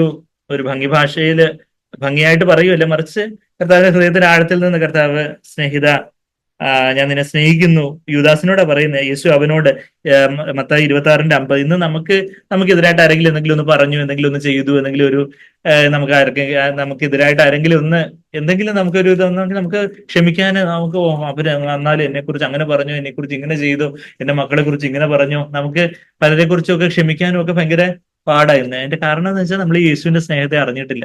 യേശുവിന്റെ സ്നേഹത്തെ വേണ്ടവണ്ണം നമ്മൾ അറിഞ്ഞിട്ടില്ല. അതിന്റെ എന്തോ നമുക്ക് അറിഞ്ഞെന്ന് നമുക്ക് തോന്നുമായിരിക്കും. എന്നാൽ യേശുവിന്റെ സ്നേഹം എന്ന് പറഞ്ഞ ഇത് തന്നെ തന്റെ കൂടെ 3.5 വർഷക്കാലം ഉറങ്ങുകയും കഴിഞ്ഞ ആ യൂദാസ് വന്ന് ചുംബനം കൊണ്ട് ഒറ്റിക്കൊടുക്കാൻ നോക്കുമ്പോൾ അവനെ ചുംബിച്ചു എന്ന 49 വാക്യത്തിൽ, ചുംബനം ആരെയാണോ ഞാൻ ചുംബിക്കുന്നത്, 48 വാക്യം, അവനെ കാണിച്ചു കൊടുക്കുന്നവൻ ഞാൻ ഏവനെ ചുംബിക്കുന്നുവോ, അതായത് യേശുവും പിന്നെ ബാക്കി യൂദാസ് ഒഴിച്ചുള്ള ബാക്കി 11 ചെറുപ്പക്കാർ ഒരേപോലെ രണ്ടും തടിയുള്ള ചെറുപ്പക്കാർ നിൽക്കുക. അപ്പം 12 ചെറുപ്പക്കാർ നിൽക്കുക. അതിനകത്ത് യേശുവിന് ഹാലോയോ ഒന്നുമില്ല, അല്ലെങ്കിൽ ഇന്ന് നമ്മള് പടത്തിലൊക്കെ കാണുന്ന എന്തോ ഒരു മാസ്മരിക വലയം, അത് പ്രകാശ വലയോ സ്പെഷ്യൽ ഡ്രസ്സോ അങ്ങനെയൊന്നും ഇല്ല. യേശു ബാക്കിയുള്ള ചെറുപ്പക്കാരെ പോലെ തന്നെ ഡ്രസ്സ് ചെയ്തേക്കുന്നത്, അന്നത്തെ യഹൂദ പുരുഷന്മാരെ പോലെ. അപ്പൊ ഈ ഗത്സമന തോട്ടത്തിൽ ഈ ഇരുട്ട് ഉള്ള ഈ ഒരു സമയത്ത് എങ്ങനെ തിരിച്ചറിയുന്നേ? അപ്പൊ യൂദാസ് എന്ന് ഈ മഹാപുരോഹിതന്മാരെയൊക്കെ കണ്ട് കയ്യഫാവിനെയും ബാക്കി അവന് അനുചരന്മാരെയൊക്കെ കണ്ട് കാര്യങ്ങളൊക്കെ പറഞ്ഞിട്ട് അത് മത്തായി 26:48 അവനെ കാണിച്ചു കൊടുക്കുന്നവൻ, ഞാൻ ഏവനെ ചുംബിക്കുമോ അവൻ തന്നെയാകുന്നു, അവനെ പിടിച്ചുകൊള്ളുവിൻ, അവൻ തന്നെ ഈ യേശു, ആരെയാണോ ഞാൻ പോയി ചുംബിക്കുന്നത്, അങ്ങനെ പറഞ്ഞ് ഉടനെ അവൻ യേശുവിന്റെ അടുക്കൽ വന്ന് റബ്ബി വന്ദനം എന്ന് പറഞ്ഞു, അവനെ ചുംബിച്ചു. ഇത്ര സ്നേഹത്തോടെ വന്ന് ചുംബിക്കുക. യേശുവിനെ ചുംബിച്ചു. പക്ഷെ അവന്റെ ആ ഹൃദയത്തിന്റെ ആ കറപ്ഷൻ, സാത്താൻ അവനിൽ കടന്നിരുന്നു എന്നുള്ള കാര്യമൊക്കെ നമ്മൾ മത്തായി 27 യോഹന്നാൻ 13:27 നമ്മൾ അത് വായിച്ചായിരുന്നു. സാത്താൻ അവനിൽ കടന്നിരുന്നു, അത്രമാത്രം ഹൃദയം കഠിനപ്പെടുത്തി. കർത്താവ് കർത്താവ് അവനെ ഒന്ന് പരസ്യമായിട്ട് ചെറിയൊരു പല പല കാര്യങ്ങളും ഉണ്ടായിരിക്കും, എന്നാൽ അവന് എങ്ങനെങ്കിലും കർത്താവിന് പകരം വീട്ടണമെന്ന് തോന്നാൻ അവന്റെ കാരണം നമ്മൾ ഈ മത്തായി 26 തന്നെ വായിക്കുന്നുണ്ട്. മത്തായി 26 അതിന്റെ 14 യൂദാസ് എന്ന് മഹാപുരോഹിതന്മാരുടെ അടുക്കൽ ചെല്ലുന്നതായിട്ട് നമ്മൾ വായിക്കുന്നത്. ഇതേ മത്തായി 26 14 വാക്യം. അതിന്റെ തൊട്ട് മുമ്പ് എന്താ നടക്കുന്നത്? ബദനിയിലെ മറിയം കർത്താവിനെ ആ സുഗന്ധ തൈലം കൊണ്ട് അഭിഷേകം ചെയ്യുമ്പം കർത്താവ് അവനെ യൂദാസിനെ തിരുത്തിയതെന്നുള്ള കാര്യം നമ്മൾ യോഹന്നാൻ 12 ഇതുമായിട്ട് കമ്പയർ ചെയ്ത് വായിക്കുമ്പോൾ നമുക്കറിയാം. അപ്പം ബാക്കിയുള്ള ശിഷ്യന്മാരും യൂദാസിനോട് ഒത്തുപിടിച്ച് പറഞ്ഞായിരുന്നു എന്തിനാ പാഴ്ചലവെന്നൊക്കെ. പക്ഷെ യൂദാസിനെയാ അവളെ വെറുതെ വിട്ടേക്കുക എന്നുള്ള ജെന്റിലായിട്ടുള്ള കറക്ഷനാണ്. പത്രോസിനെ പോലെ സാത്താനെ എന്നെ വിട്ടുപോകുന്നു കർത്താവ് പറഞ്ഞില്ല യൂദാസിനോട്. അങ്ങനെ പറയാന് യൂദാസിന് അത്രയൊന്നും താങ്ങാൻ പറ്റത്തില്ല. യൂദാസ് വേണമെങ്കിൽ പെരുമാറിയെന്നെ. അപ്പൊ എന്നാ അത്രയും വലിയ കറക്ഷനൊന്നും താങ്ങാൻ യൂദാസിന് പറ്റത്തില്ലായിരുന്നു. എന്നാൽ വളരെ ജെന്റിലായിട്ടുള്ള കറക്ഷനാ അവളെ വെറുതെ വിട്ടേരാ. എന്നുവെച്ചാൽ ഒരു സ്ത്രീയെ പരസ്യമായിട്ട് ഇവരെല്ലാം കൂടെ, ഈ പുരുഷന്മാരെല്ലാം കൂടെ അങ്ങ് സൈഡാക്കുന്ന രീതിയിൽ, ഓരം കിട്ടുന്ന രീതിയിൽ, തമിഴിൽ പറയുകയാണെങ്കിൽ ഓരം കിട്ടുക എന്ന് പറയും, സൈഡ് ലൈൻ ചെയ്യുന്ന രീതിയിൽ ഈ പാവം പിടിച്ച് ബദനീനെ മറിയം അവളുടെ വലിയ ഭക്തിയിൽ വന്ന് യേശുവിനെ ചെന്ന് അഭിഷേകം ചെയ്തു. അപ്പോഴത്തേക്കും ചില ഈ പാഴ്ചല ബന്ധത്തിന് ഇവിടെ എല്ലാം കുപ്പിയെല്ലാം പൊട്ടിച്ചൊഴിച്ച് ഇത് എന്തുവാ നിങ്ങൾ എന്തുവാ ചെയ്യുന്നേ എന്ന് പറഞ്ഞ് എന്തൊരു വേസ്റ്റ് ആയത്. വേസ്റ്റ് എന്നുള്ള വാക്ക് അവിടെ ഉപയോഗിച്ചത്. ആ വേസ്റ്റ് എന്നുള്ള വാക്ക് തന്നെ കർത്താവ് അവനെ കുറിച്ച് പിന്നെ യോഹന്നാൻ 17 പ്രാർത്ഥിച്ചപ്പോൾ സൺ ഓഫ് പെർഡിഷൻ, ആ നാശയോഗ്യം എന്നുള്ള വാക്ക് അതേ അപ്പോളിയോൺ എന്നുള്ള അതേ വാക്കാന്നുള്ള കാര്യമൊക്കെ നമ്മള് അപ്പോളിയോൺ എന്നാണ് തോന്നുന്നത്, ആ വാക്കൊക്കെ നമ്മൾ അന്ന് കണ്ടായിരുന്നു. അത് നാശയോഗ്യം അവിടെ കണ്ട് അതെ അപ്പോളയ എന്നുള്ള അതേ വാക്ക് തന്നെ കർത്താവ് അവനെ ഉപയോഗിച്ച അതേ ഗ്രീക്ക് പദം തന്നെ ഇവിടെ മത്തായിയിലും മാർക്കോസിലും എഴുതിയിരിക്കുന്ന ആ വേസ്റ്റ് എന്നുള്ള അതേ ഗ്രീക്ക് പദം തന്നെയാണ് യോഹന്നാൻ 17 12 വാക്യത്തിൽ അവനെ കുറിച്ച് കർത്താവ് പിന്നെ പറയുകയൊക്കെ ചെയ്യുന്നത്. അപ്പൊ അവൻ ആ കറപ്ഷൻ പല കാര്യങ്ങള് അവനെ ഹൃദയം കഠിനപ്പെടുത്തിക്കൊണ്ടിരുന്നു. യോഹന്നാൻ 6 തന്നെ കർത്താവ് അവസാനം പറയുന്നുണ്ട് നിങ്ങളിൽ ഒരുവൻ പിശാചാണെന്ന് പറയുന്നുണ്ട്. എന്നാൽ പിന്നീട് ഇത്രയൊക്കെ ആയപ്പോഴത്തേക്കും അവനങ്ങ് സഹിക്കാൻ പറ്റിയില്ല. അവൻ ചെന്ന് മഹാപുരോഹിതന്മാരെ ചെന്ന് കാണുന്നതാ നമ്മൾ വായിക്കുന്നത്. അത് കഴിഞ്ഞിട്ട് വന്ന് ചുംബനം കൊണ്ട് ഉറ്റി കൊടുക്കുന്നു.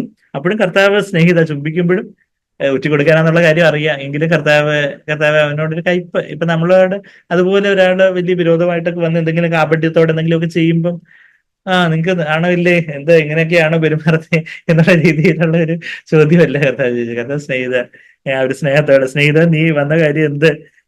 മത്തായി 26:50 നമുക്ക് അവിടെ യേശുവിനെ കാണാൻ കഴിയുന്നുണ്ട്. യേശുവിന്റെ ആ മുഖതേജസ്, കർത്താവ് എത്ര സൗമ്യതയോടെ സ്നേഹത്തോടെ അവനോട് പെരുമാറി കാണും.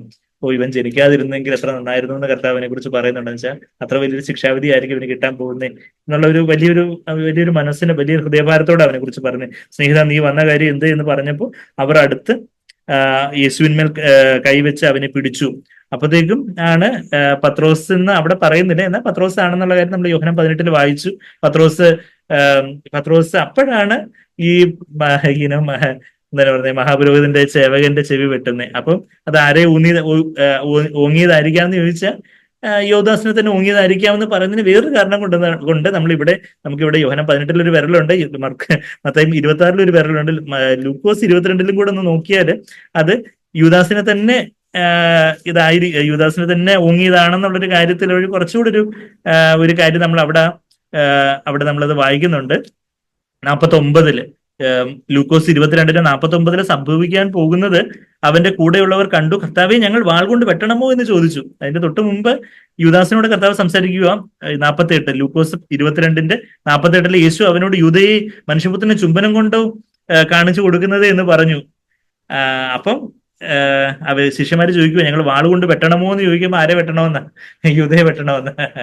അപ്പൊ അത് കഴിഞ്ഞിട്ടാണ് വെട്ടിയത്. പക്ഷെ പത്രോസിന് ഈ വലയെറിഞ്ഞുള്ള ശീലം ഉള്ളായിരുന്നു, വാള് പിടിച്ചുള്ള ശീലമൊന്നും ഇല്ലാത്തതുകൊണ്ട് ചെന്ന് കൊണ്ടത് യൂദ ചിലപ്പം തലയും കൂടെ മാറി പിന്നെ തലയും കൂടെ വെട്ടിച്ച് കാണാൻ ചെന്ന് കൊണ്ടത് മഹാപുരോഹിതന്റെ ചേവകൻ, ചേവകൻ മൽക്കോസിന്റെ ചെവിയില. മൽക്കോസ് എന്ന പേരെന്നൊക്കെയുള്ള കാര്യം യോഹന്ന 18-ാം അധ്യായത്തിൽ നമ്മളത് വായിച്ചായിരുന്നു.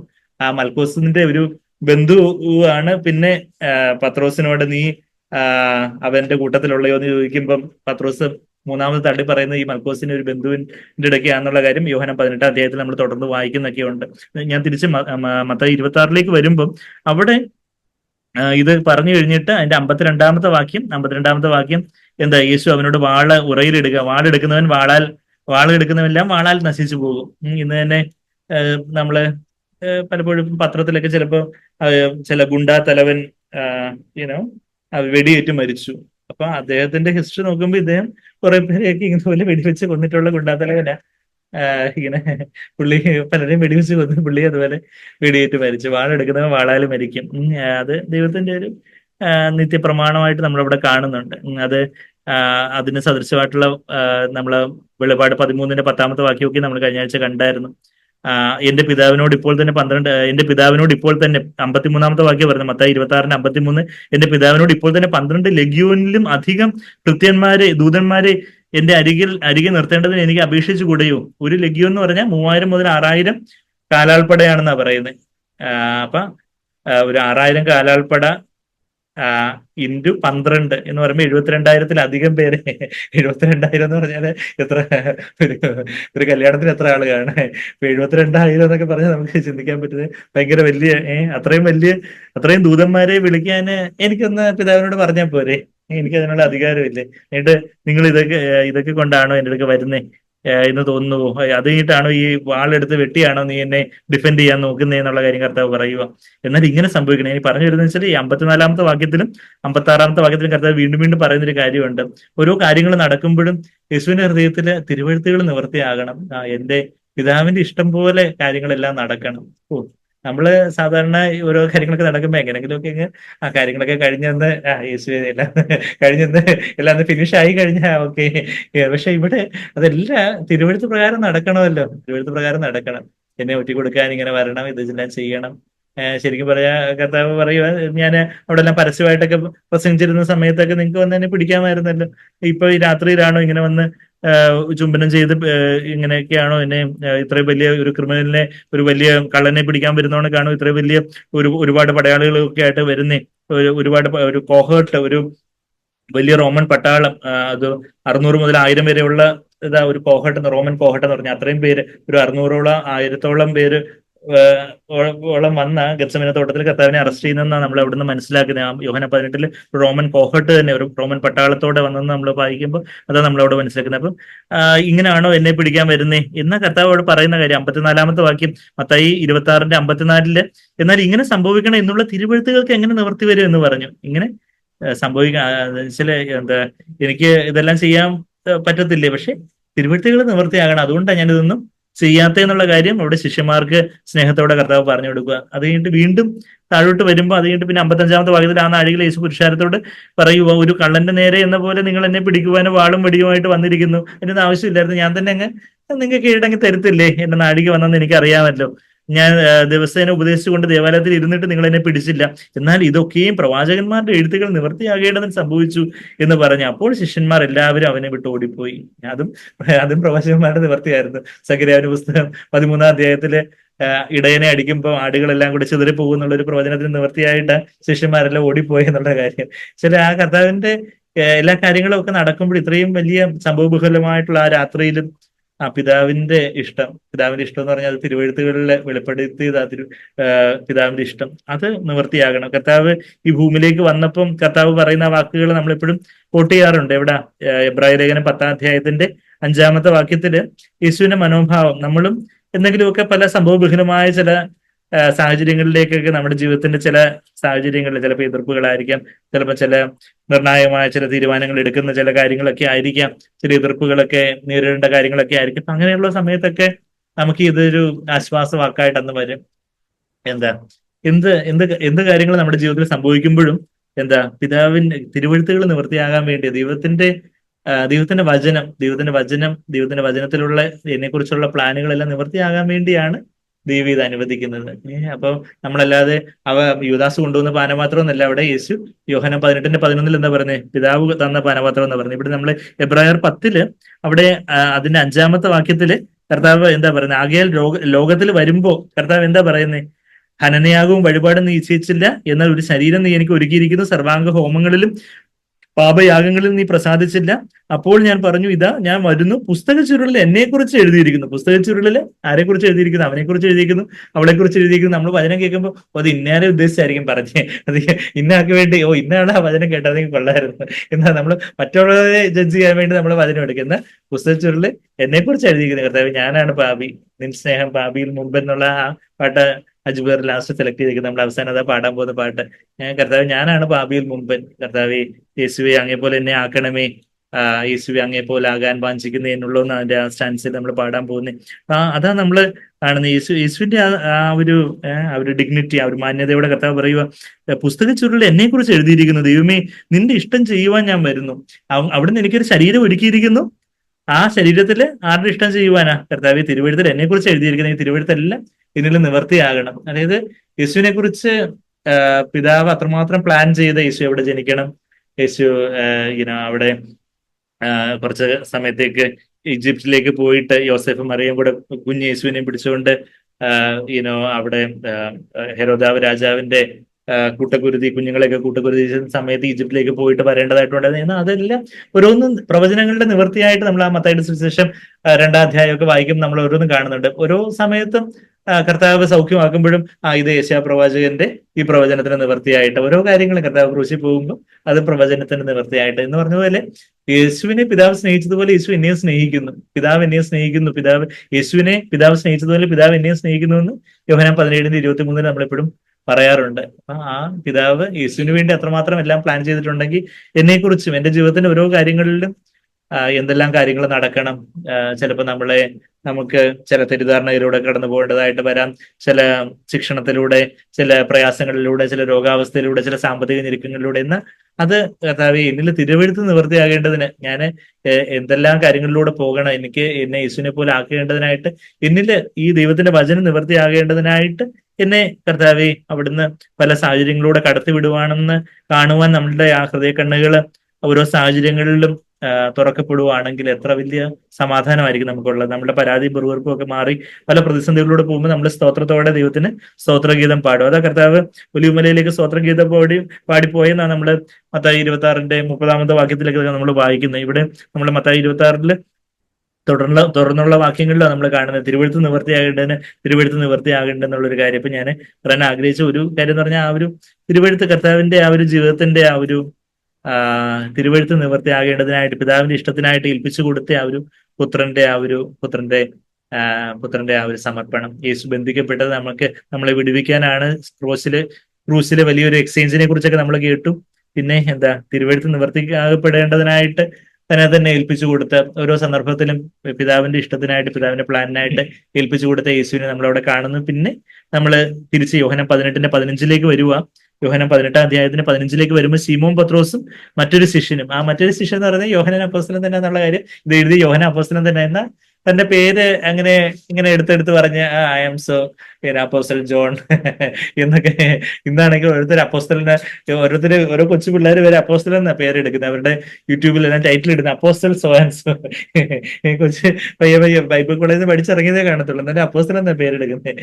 എന്നാ ഇവിടെ അപ്പോസ്തലനായ കർത്താവിന് മറുപടി ചാരിയിരുന്ന യോഹന്നാന് തന്റെ പേര് പോലും പറയാതെ മറ്റൊരു ശിഷ്യൻ, യേശു സ്നേഹിച്ചു ഒരുത്തൻ, അങ്ങനെയൊക്കെയാ യോഹന്നാന്റെ ഐഡന്റിറ്റി.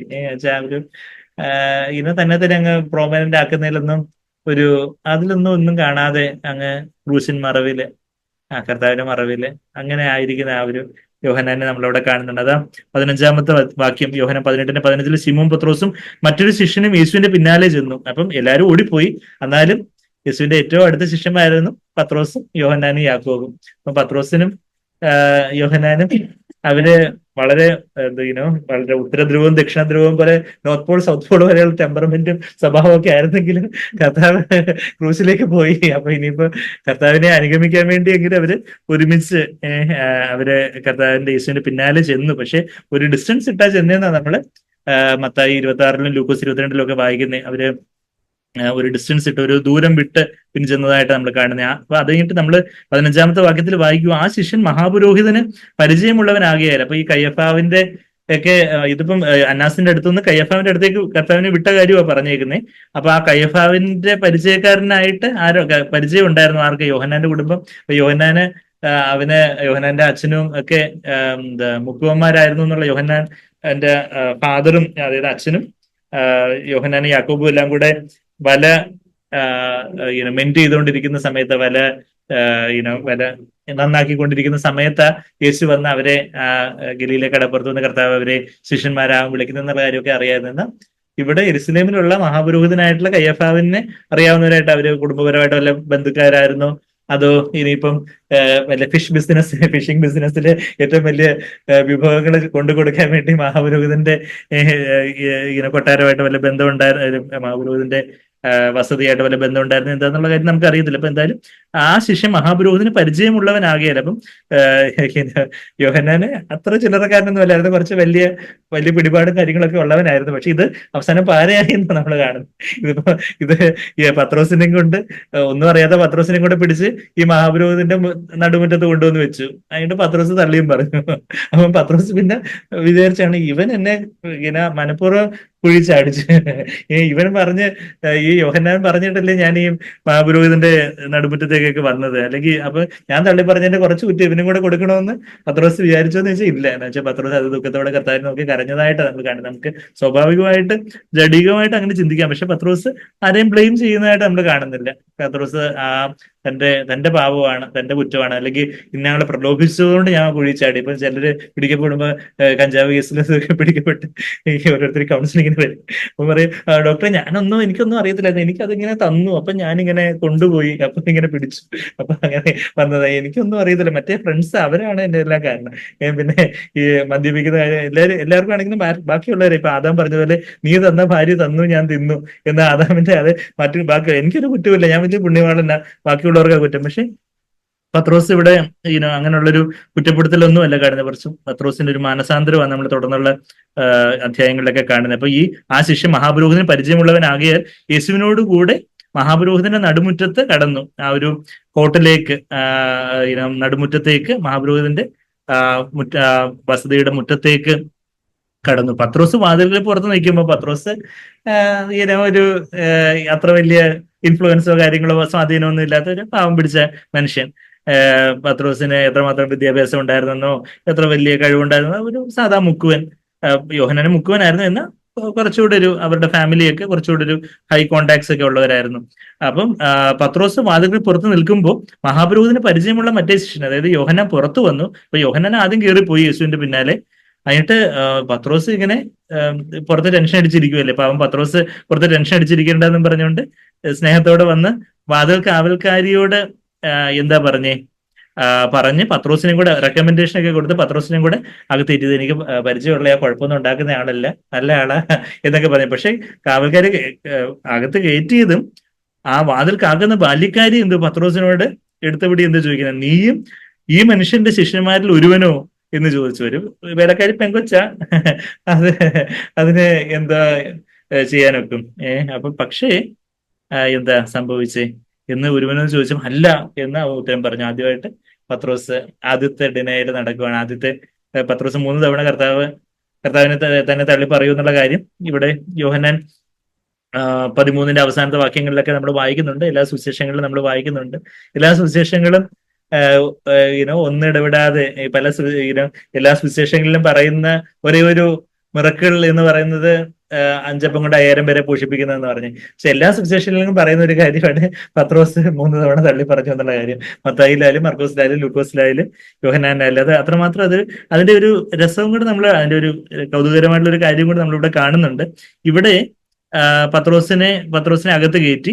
അപ്പം ഇല്ല എന്ന് പറഞ്ഞു. അല്ല, എനിക്ക് നീയും അവന്റെ കൂടെ ഉള്ളയാ അങ്ങനെ പറഞ്ഞാൽ പിന്നെ യേശു പത്രോസിനെ കൂടെ പിടിച്ചുകൊണ്ട് പോയി യേശുവിന്റെ കൂടെ ക്രോസ് വിസ്താരം ചെയ്താലോ എന്ന് അവൻ പേടിച്ചു കാണും. എന്നാൽ അന്ന് കുളിറാകുകൊണ്ട് 18-ാമത്തെ വാക്യം, അന്ന് കുളിറാകുകൊണ്ട് ദാസന്മാരും സേവകന്മാരും കനൽ കൂട്ടി തീ കാഞ്ഞുകൊണ്ടിരുന്നു. ആ കനൽ കൂട്ടി ഒരു ചാർക്കോൾ ഫയർ എന്നുള്ള ചാർക്കോൾ എന്നുള്ള ആ വാക്ക് പുതിയ നിയമത്തില് രണ്ടിടത്തെ ഉപയോഗിച്ചിട്ടുള്ളൂ. ചാർക്കോൾ എന്നുള്ള ആ വാക്ക് അന്ത്രാക്കിയ എന്നുള്ള ഗ്രീക്ക് പദമാണ്. അത് എവിടെയൊക്കെ ഉപയോഗിച്ചിട്ടുണ്ടെന്ന് പറഞ്ഞാല് ഇവിടെ ഉപയോഗിച്ചിട്ടുണ്ട്. പിന്നെ ഈ ചാർക്കോൾ ഫയർ എവിടെ കാണുന്നതെന്ന് ചോദിച്ചാൽ യോഹന്നാൻ 21-ാം അധ്യായത്തിന്റെ 9-ാമത്തെ വാക്യത്തില്, യോഹന്നാൻ 21-ാം അധ്യായം എന്ന് പറഞ്ഞാൽ നമുക്കറിയാം ഈ യോഹന്നാൻ സുവിശേഷം അവസാനത്തെ അധ്യായമാണ്. അപ്പൊ അവിടെ എന്താ, ഈ പത്രോസും എല്ലാരും കൂടെ കർത്താവിനെ അവര് ഇനിയിപ്പം അപ്പോസ്തലനാവാനായിട്ടൊന്നും കാര്യമില്ല, നമുക്ക് പോയി പഴയ പണി നോക്കാന്നും പറഞ്ഞ് അവര് ഐ എം ഗോയിങ് ഫിഷിങ്, ഞാനിനി മീൻ പിടിക്കാൻ പോവാന്നും പറഞ്ഞുകൊണ്ട് പോവാ 3-ാമത്തെ വാക്യത്തിൽ. അത് കഴിഞ്ഞിട്ട് കർത്താവ് അവരെ ചെന്ന് കണ്ടുമുട്ടുന്നു. അവര് രാവന്തിയോളം അവര് വെളുക്കുവോളം എല്ലാം അധ്വാനിച്ചിട്ടൊന്നും കിട്ടിയില്ല. അപ്പൊ കർത്താവ് വന്ന് കുഞ്ഞുങ്ങളെ എന്നൊക്കെ വിളിക്കുന്നു, എന്തെങ്കിലും കിട്ടിയെന്ന് ചോദിക്കുമ്പോൾ ഒന്നും കിട്ടിയില്ല. അത് കഴിഞ്ഞിട്ട് ഇത് വലത് സൈഡിൽ വലയിറക്കാൻ പറയുമ്പോഴത്തേക്കും വലിയ ഒരു ക്യാച്ച് ഉണ്ടാവുന്നു. അത് കഴിഞ്ഞിട്ട് എന്താ, പത്രോസ് അപ്പോഴത്തേക്കും വെള്ളത്തിലേക്ക് ചാടി കർത്താവിന്റെ കൂടിഞ്ഞ് വന്നു. അത് കഴിഞ്ഞിട്ട് കർത്താവിന്റെ കൂടിഞ്ഞ് വരുമ്പോൾ അവിടെ കാണുന്ന ഒരു കാഴ്ചയാണ് നമ്മൾ അതിന്റെ 9-ാമത്തെ വാക്യത്തിൽ വായിക്കുന്നത്. യോഹന്നാൻ 21:9 അവിടെ ഒരു ചാർക്കോൾ ഫയർ നമ്മൾ വായിക്കുന്നുണ്ട്. ശിമോൻ അതിന്റെ 9-ാമത്തെ വാക്യം, കരയ്ക്ക് ഇറങ്ങിയപ്പോൾ അവർ തീക്കനലും അതിന്മേൽ മീൻ വെച്ചിരിക്കുന്നതും അപ്പവും കണ്ടു. അവിടെയും ചാർക്കോൾ ഫയർ, അന്ത്രാക്കിയ എന്നുള്ള വാക്യം. അപ്പൊ അതിന്റെ ഒരു സിഗ്നിഫിക്കൻസ് എന്തായിരിക്കും വെച്ചാല്, ഈ ആ തീക്കനല് അന്ന് യേശു കൂട്ടിയ തീക്കനല് കണ്ടപ്പോൾ പെട്ടെന്ന് പത്രോസിന്റെ മനസ്സിൽ എന്തായിരിക്കും ഓടിക്കൂടിയത്? കർത്താവ് എനിക്കിത് എന്നെ ഓർപ്പിക്കാൻ വേണ്ടി ഞാൻ 3 തവണ തള്ളി പറഞ്ഞത് ഈ തീക്കനലിന്റെ അടുത്ത് വെച്ച, അപ്പൊ എന്നെ മനഃപൂർവ്വം എന്നെ ഒന്ന് ആക്കാൻ വേണ്ടി ഈ കർത്താവ് വീണ്ടും അതുപോലൊരു തീക്കനല് ചാർക്കോൾ, ആ കോള് വെച്ചുള്ള കൽക്കരി വെച്ചുള്ള ഫയർ എന്നുള്ള ഒരു അർത്ഥം. അന്ത്രാക്കിയ എന്നുള്ള വാക്ക്, അന്ത്രാക്സ് എന്ന് പറഞ്ഞാൽ ബേണിംഗ് കോൾ, ഒരു ബേണിംഗ് കോളിന് പറയുന്ന വാക്ക് അന്ത്രാക്സ്. എന്നുള്ള നിങ്ങള് ശത്രുക്കളുടെ തലയില് തീക്കനൽ കുമ്മിക്കുന്നു എന്ന് അവിടെ റോമർ 12:20 പറയുമ്പോഴേക്ക് ഈ അന്ത്രാക്സ് എന്നുള്ള വാക്ക് ഉപയോഗിച്ചിരിക്കുന്നത്. ആ ചാർക്കോൾ വെച്ചുള്ള ഒരു ഫയറിന്റെ അടുത്ത പത്രോസ് കർത്താവിനെ തള്ളി പറഞ്ഞേ. എന്നാൽ പിന്നീട് 3 തവണ പത്രോസിന് കർത്താവ് കർത്താവിനെ ഏറ്റുപറയാൻ വേണ്ടി ഒരു അവസരം നൽകുന്ന യോഹന്നാൻ 21-ാം അധ്യായത്തിന്റെ 15 മുതൽ 17 വരെയുള്ള വാക്യങ്ങൾ നമ്മൾ കാണുന്നത്. 3 തവണ തള്ളി പറഞ്ഞ അത് ഒരു ഒരു തീക്കനലിന്റെ മുമ്പിൽ വെച്ചാണെങ്കിൽ, ഒരു ചാർക്കോൾ ഫയറിന്റെ മുമ്പിൽ വെച്ചാണെങ്കിൽ അവിടെ ആ ചാർക്കോൾ പിന്നീട് തന്റെ ജീവിതത്തിൽ എപ്പോഴെങ്കിലും ഈ ചാർക്കോൾ ഫയർ കണ്ട പത്രോസ് ഈ ഡിനേ ചെയ്തതായിരിക്കും ഓർത്തിരുന്നേനെ. പക്ഷേ കർത്താവ് എന്ത് ചെയ്തു? അതുപോലൊരു ചാർക്കോൾ ഫയർ കൂട്ടി 3 തവണ കർത്താവിനെ ഏറ്റു പറയാനായിട്ട്, നീ എന്നെ സ്നേഹിക്കുന്നുവോ, നീ എന്നെ സ്നേഹിക്കുന്നുവോ, നീ എന്നെ സ്നേഹിക്കുന്നുവോ. ആദ്യം പ്രിയം ഉണ്ടോ എന്ന് ചോദിച്ചു. എനിക്ക് ആദ്യം സ്നേഹിക്കുന്നു എന്ന് ചോദിച്ചപ്പോൾ പ്രിയം ഉണ്ടെന്ന് പറഞ്ഞു. പിന്നെയും സ്നേഹിക്കുന്നു എന്ന് ചോദിച്ചപ്പോൾ പ്രിയം ഉണ്ടെന്ന് പറഞ്ഞു. ഇപ്പൊ പ്രിയം ഉണ്ടോ എന്ന് ചോദിച്ചപ്പോൾ അയ്യോ കർത്താവെ നിനക്ക് എല്ലാം അറിയാമല്ലോ എന്ന് പറയുന്ന ആ ഒരു കാര്യം നമ്മളവിടെ യോഹന്നാൻ 21:15 മുതൽ 17 വരെയുള്ള വാക്യങ്ങളിൽ കാണുന്നത്. അപ്പൊ ഇവിടെ നമ്മൾ കാണുന്ന ഒരു കാര്യം എന്താ, അവിടെ ആ ഒരു കർത്താവിന്റെ ഒരു സ്നേഹം, നമ്മൾ വീണുപോയ ആ അവസരങ്ങളെ, വീണുപോയ പല മേഖലകളും കാര്യങ്ങളും ഒക്കെ കാണാം. എന്നാൽ നമ്മള് കർത്താവിനെ നോക്കി അത് ദുഃഖത്തോടെ കരഞ്ഞ് മാനസാന്തരപ്പെട്ട് വരുവാണെങ്കിൽ, എവിടൊക്കെ നമ്മള് കർത്താവിനെ തള്ളിപ്പറഞ്ഞു പോയോ അവിടെല്ലാം കർത്താവിന്റെ സാക്ഷിയാകാനായിട്ട്, അവിടെല്ലാം ഏതെല്ലാം പാപത്തിൽ നമ്മൾ വീണുപോയോ ആ പാപത്തെ എല്ലാം ജയിക്കാനായിട്ട് കർത്താവ് വീണ്ടും അതുപോലുള്ള ചില അവസരങ്ങൾ ഒരുക്കുന്ന ഒരു കർത്താവാണെന്നുള്ളൊരു കാര്യം നമ്മളുടെ ആ എന്താ പറയുക, നമ്മളവിടെ യോവേലിന്റെ പുസ്തകത്തിലേക്ക് ഒന്ന് പോവുകയാണെങ്കിൽ, ഞാനിപ്പോ മറിച്ചപ്പോഴത്തേക്കും യോവേലിന്റെ പുസ്തകം തന്നെ വന്നു. യോവേലിന്റെ പുസ്തകം 2-ാം അധ്യായത്തിന്റെ 25-ാമത്തെ വാക്യത്തിൽ നമ്മൾ എന്താ വായിക്കുന്നത്? നമുക്ക് മിക്കവർക്കും അറിയാവുന്ന ഒരു ദൈവത്തിന്റെ വലിയൊരു വാഗ്ദത്വമാണ്. എന്നുവെച്ചാൽ നമ്മളെ ഒത്തിരി ഉത്സാഹിപ്പിക്കേണ്ട ഒരു കാര്യമാണ്. നമ്മളുടെ ജീവിതത്തിലൊക്കെ പല പരാജയങ്ങളും, ഒരു പരാജയം, ഒരു വീഴ്ചയോ, ഒരു കുറവില്ലാത്ത ആരെങ്കിലും ഇവിടെ ഇരിപ്പുണ്ടെങ്കിൽ അവർക്ക് ഇത് ബാധകമല്ല. നമ്മളെല്ലാവരും വീഴ്ചയുള്ളവരാണ്, നമുക്കറിയാം. യോവേലിന്റെ പ്രവചനത്തിലേക്ക് ഒന്ന് വരുവാണെങ്കിൽ, യെഹെസ്കേലൊക്കെ കഴിഞ്ഞ്, ദാനിയേൽ കഴിഞ്ഞ്, യോവേലിന്റെ പ്രവചനത്തിൽ ഹോശിയ കഴിഞ്ഞ് യോവേലിന്റെ പ്രവചനത്തിലേക്ക് നമ്മൾ വരുവാണെങ്കിൽ, അതിന്റെ 2-ാം അധ്യായത്തിന്റെ 25-ാമത്തെ വാക്യത്തില് കർത്താവ് പറയുന്ന ഒരു വാഗ്ദത്തമുണ്ട്. ഞാൻ നിങ്ങളുടെ ഇടയിൽ അയച്ചിരിക്കുന്ന എന്റെ മഹാസൈന്യമായ വെട്ടുകിളിയും വിട്ടിലും തുള്ളനും പച്ചപ്പുഴുവും തിന്നുകളഞ്ഞ സംവത്സരങ്ങൾക്ക് വേണ്ടി ഞാൻ നിങ്ങൾക്ക് പകരം നൽകും. അതായത് എങ്ങനെയുള്ളവർക്ക് പകരം നൽകുന്നതെന്ന് ചോദിച്ചാൽ മാനസാന്തരപ്പെട്ട് വരുന്നവർക്കാ. വെറുതെ പാപത്തിൽ തന്നെ വീണ്ടും മുഴുകിയിരിക്കുന്നവർക്ക് പകരം നൽകുന്നൊന്നും പറയുന്നില്ല.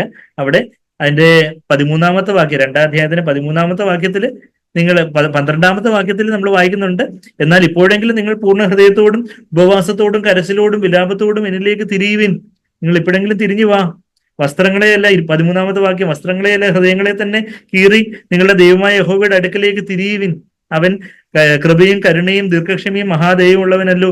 അവൻ അനർത്ഥത്തെക്കുറിച്ച് അനുദപിക്കും. അനുദപിക്കും എന്ന് പറഞ്ഞാൽ റിലന്റിങ് ഓഫ് ഈവിൽ, അവന് കരുണ തോന്നും എന്നുള്ള കാര്യം അവിടെ വായിക്കുന്നത്. അപ്പൊ അതുപോലെ നമ്മൾ മാനസാന്തരപ്പെട്ട് വരുവാണെങ്കിൽ നമ്മുടെ ജീവിതത്തിൽ എന്തെല്ലാം ഒരുപക്ഷെ ഒരുപാട് പരാജയങ്ങളും ഒരുപാട് കർത്താവെ എനിക്ക് വേണ്ടവണ്ണം പല കാര്യങ്ങളും കർത്താവെ എനിക്ക് എന്റെ വാക്കുകൾ, എന്റെ ചിന്തകൾ, എന്റെ പ്രവൃത്തികൾ, എന്റെ ജോലിയിലുള്ള വിശ്വസ്തത, പഠിത്തത്തിലുള്ള വിശ്വസ്തത, എനിക്ക് വേണ്ടും വേണ്ട കാര്യങ്ങളൊന്നും ചെയ്യാൻ കഴിഞ്ഞിട്ടില്ലല്ലോ, എനിക്ക് ഒത്തിരി പരാജയമുള്ള മനുഷ്യനാണല്ലോ ഞാൻ എന്നുള്ള ഒരു മാനസാന്തരത്തോടെ നമ്മൾ ഇന്ന് കർത്താവിന്റെ സന്നിധിയിലേക്ക് തിരിഞ്ഞു വരുവാണെങ്കിൽ കർത്താവ് എന്താ പറയുന്നത്? മഹാസൈന്യമായ എന്റെ മഹാസൈന്യമായ വിട്ടുകിളിയും, ദൈവം തന്നെ ന്യായവിധിയായിട്ട് അയച്ച പല കാര്യങ്ങളുണ്ട്. അതിൽ നമ്മളുടെ പല കാര്യങ്ങളും അങ്ങ് തിന്നു കളഞ്ഞ സംവത്സരങ്ങൾ, നമ്മളുടെ നഷ്ടപ്പെട്ടു പോയിട്ടുള്ള പല അവസരങ്ങളും സമയങ്ങളും, മഹാസൈന്യമായ വിട്ടുകിളിയും വീട്ടിലും തുള്ളനും പച്ചപ്പുഴും തിന്നു കളഞ്ഞ സംവത്സരങ്ങൾക്ക് വേണ്ടി ഞാൻ പകരം നൽകാം. I will make up to you for the years. അത് കഴിഞ്ഞിട്ട് നിങ്ങൾ വേണ്ടുവോളം തിന്ന് തൃപ്തരായി നിങ്ങളോട് അത്ഭുതമായി പ്രവർത്തിച്ചിരിക്കുന്ന നിങ്ങളുടെ ദൈവമായ യഹോവയുടെ നാമത്തെ സ്തുതിക്കും. ഇനി അങ്ങനെയുള്ള ഒരു നമുക്ക് നഷ്ടപ്പെട്ടു പോയിട്ടുള്ള അവസരങ്ങളെ ദൈവം ആ വർഷം, ഇപ്പൊ 2023 കർത്താവിന് തിരിച്ചു നൽകാൻ പറ്റത്തില്ല, പക്ഷേ അതുപോലുള്ള ചില നമ്മള് പരാജയപ്പെട്ട പോയ ചില അതേ മേഖലകളിൽ വീണ്ടും ഏതൊരു തീക്കനലിന്റെ മുമ്പിൽ വെച്ചാണോ നമ്മൾ കർത്താവിനെ തള്ളിക്കളഞ്ഞ്, അതേ തീക്കനലിന്റെ മുമ്പിൽ വെച്ച് കർത്താവിനെ ഏറ്റുപറയാനായിട്ട് 3 തവണ തള്ളിപ്പറഞ്ഞെങ്കിൽ 3 തവണ കർത്താവിനെ ഏറ്റുപറയാനായിട്ടുള്ള ഒരു അവസരം നൽകുന്ന ഒരു സ്നേഹനിധിയായ ഒരു ദൈവത്തെയാണ് നമ്മൾ വചനത്തിൽ കാണുന്നത്. അപ്പൊ ആ ഒരു ചാർക്കോൾ ഫയർ എന്ന് നമ്മളവിടെ യോഹന്നാൻ 18-ന്റെ 18-ാമത്തെ വാക്യം, 18-ല്ല ചാർക്കോൾ ഫയർ ആദ്യം നമ്മൾ കണ്ട തീക്കനൽ, അതേപോലെ ഒരു തീക്കനലാണ് കർത്താവ് യോഹന്നാൻ 21-9 കർത്താവ് ഒരുക്കി വെച്ചിരുന്നേ. അന്ന് പത്രോസ് ശരിക്കും പറഞ്ഞാൽ അവിടെ തീ കായാനായിട്ട് അവരുടെ കൂടെ കാഞ്ഞുകൊണ്ട് അവരുടെ കൂടെ ചെന്നങ്ങ് ഇരുന്നതായിട്ട് നമ്മൾ വായിക്കുന്നത്. അവിടെ ചെന്ന് ഇരുന്നു എന്നുള്ള കാര്യമൊക്കെ നമ്മളവിടെ സുവിശേഷങ്ങളിൽ വായിക്കുന്നത്. ഇവിടെ ഇപ്പം 18-ാം അധ്യായത്തിൽ കാഞ്ഞുകൊണ്ട് നിന്നു എന്ന് നമ്മളവിടെ വായിക്കുന്നുണ്ട്. എന്നാൽ നമ്മൾ ലൂക്കോസിന്റെ സുവിശേഷത്തിലും മർക്കോസിലും ഒക്കെ വായിക്കുമ്പോൾ അവനും കൂടെ അവരുടെ കൂടെ ചെന്ന് ഇരുന്നു, അവരുടെ കൂടെ ചെന്ന് ഇരുന്നു എന്ന് വായിക്കുമ്പോൾ എന്താ നമ്മളവിടെ വായിക്കുന്നേ? നമ്മൾ 1-ാം സങ്കീർത്തനം നമുക്കറിയാം. അവന് വീഴാൻ കാരണം എന്ന് പറഞ്ഞാല് അവന് പാപികളുടെ വഴിയിൽ നടക്കാതെയും നിൽക്കാതെയും ഇരിക്കാതെയൊക്കെ ഇരിക്കണമായിരുന്നു. അത് നമ്മള് 1-ാമത്തെ സങ്കീർത്തനം 1-ാമത്തെ വാക്യം കുഞ്ഞുങ്ങൾക്ക് വരെ മനഃപ്പാടമായിട്ട് അറിയാല്ലേ. എന്താ പറയുന്നേ? ദുഷ്ടന്മാരുടെ ആലോചന പ്രകാരം നടക്കാതെ, പാപികളുടെ വഴിയിൽ നിൽക്കാതെ, പരിഹാസികളുടെ ഇരിപ്പിടത്തിൽ ഇരിക്കാതെ, അങ്ങനെയുള്ളവൻ യഹോവയുടെ ന്യായപ്രമാണത്തിൽ സന്തോഷിച്ച് ന്യായപ്രമാണത്തെ ധ്യാനിക്കുന്നവൻ ഭാഗ്യവാൻ. അപ്പം ആദ്യം അതിലെ കൂടെ നടക്കും, കുറച്ച് കഴിയുമ്പോൾ എന്ത് തോന്നും? അവിടെ അങ്ങ് നിൽക്കാൻ തോന്നും.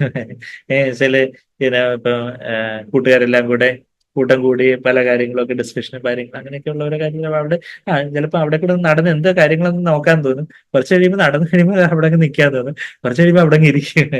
Degradation, ഡിറ്റോറേഷൻ, back sliding. അത് നടക്കാതെ, നിൽക്കാതെ, ഇരിക്കാതെ ഇരുന്ന് നമ്മൾ എന്ത് ചെയ്യണം? യഹോവയുടെ ന്യായപ്രമാണത്തിൽ സന്തോഷിച്ച് അവന്റെ ന്യായപ്രമാണത്തിൽ രാപ്പകൽ ധ്യാനിക്കുവാണെങ്കിൽ തക്ക സമയത്ത് ഫലം കായ്ക്കും, അവൻ ചെയ്യുന്നതെല്ലാം സാധിക്കും എന്നുള്ളൊരു കാര്യം വായിക്കുന്നത്. എന്നാൽ പത്രോസ് അവിടെ അതിലേക്കൂടെ നടന്നു, പിന്നെ ചെന്ന് നിന്നു. പിന്നെ ഇവിടെ നിന്നതായിട്ട് നമ്മൾ യോഹന്നാൻ 18-ൽ നമ്മൾ നിന്നതായിട്ട് വായിക്കുന്നത്. He was standing and warming himself. എന്നാൽ നമ്മള് ലൂക്കോസ് 22-ലേക്ക് വരുമ്പോൾ അവന് പിന്നെന്താ അങ്ങ് ഇരുന്നതായിട്ട് നമ്മളവിടെ വായിക്കുന്നത്. അവിടെ ലൂക്കോസ് 22-ലേക്ക് വരുമ്പം അതിന്റെ നമ്മുടെ ബാക്കി കാര്യങ്ങളെല്ലാം അവന് ദൂരം വിട്ട് പിഞ്ചെന്ന കാര്യമെല്ലാം അവിടെ പറയുന്നുണ്ട്. 54-ാമത്തെ വാക്യത്തിൽ അകലം വിട്ട് പിഞ്ചുന്നതായിട്ട് നമ്മളവിടെ കാണുന്നത്. അത് കഴിഞ്ഞിട്ട് അവര് കത്തിച്ച ഒരു തീവെട്ടത്തിനടുക്കെ ഇരിക്കുന്നതൊക്കെ നമ്മളവിടെ അടുത്ത് ഇരിക്കുന്നത്.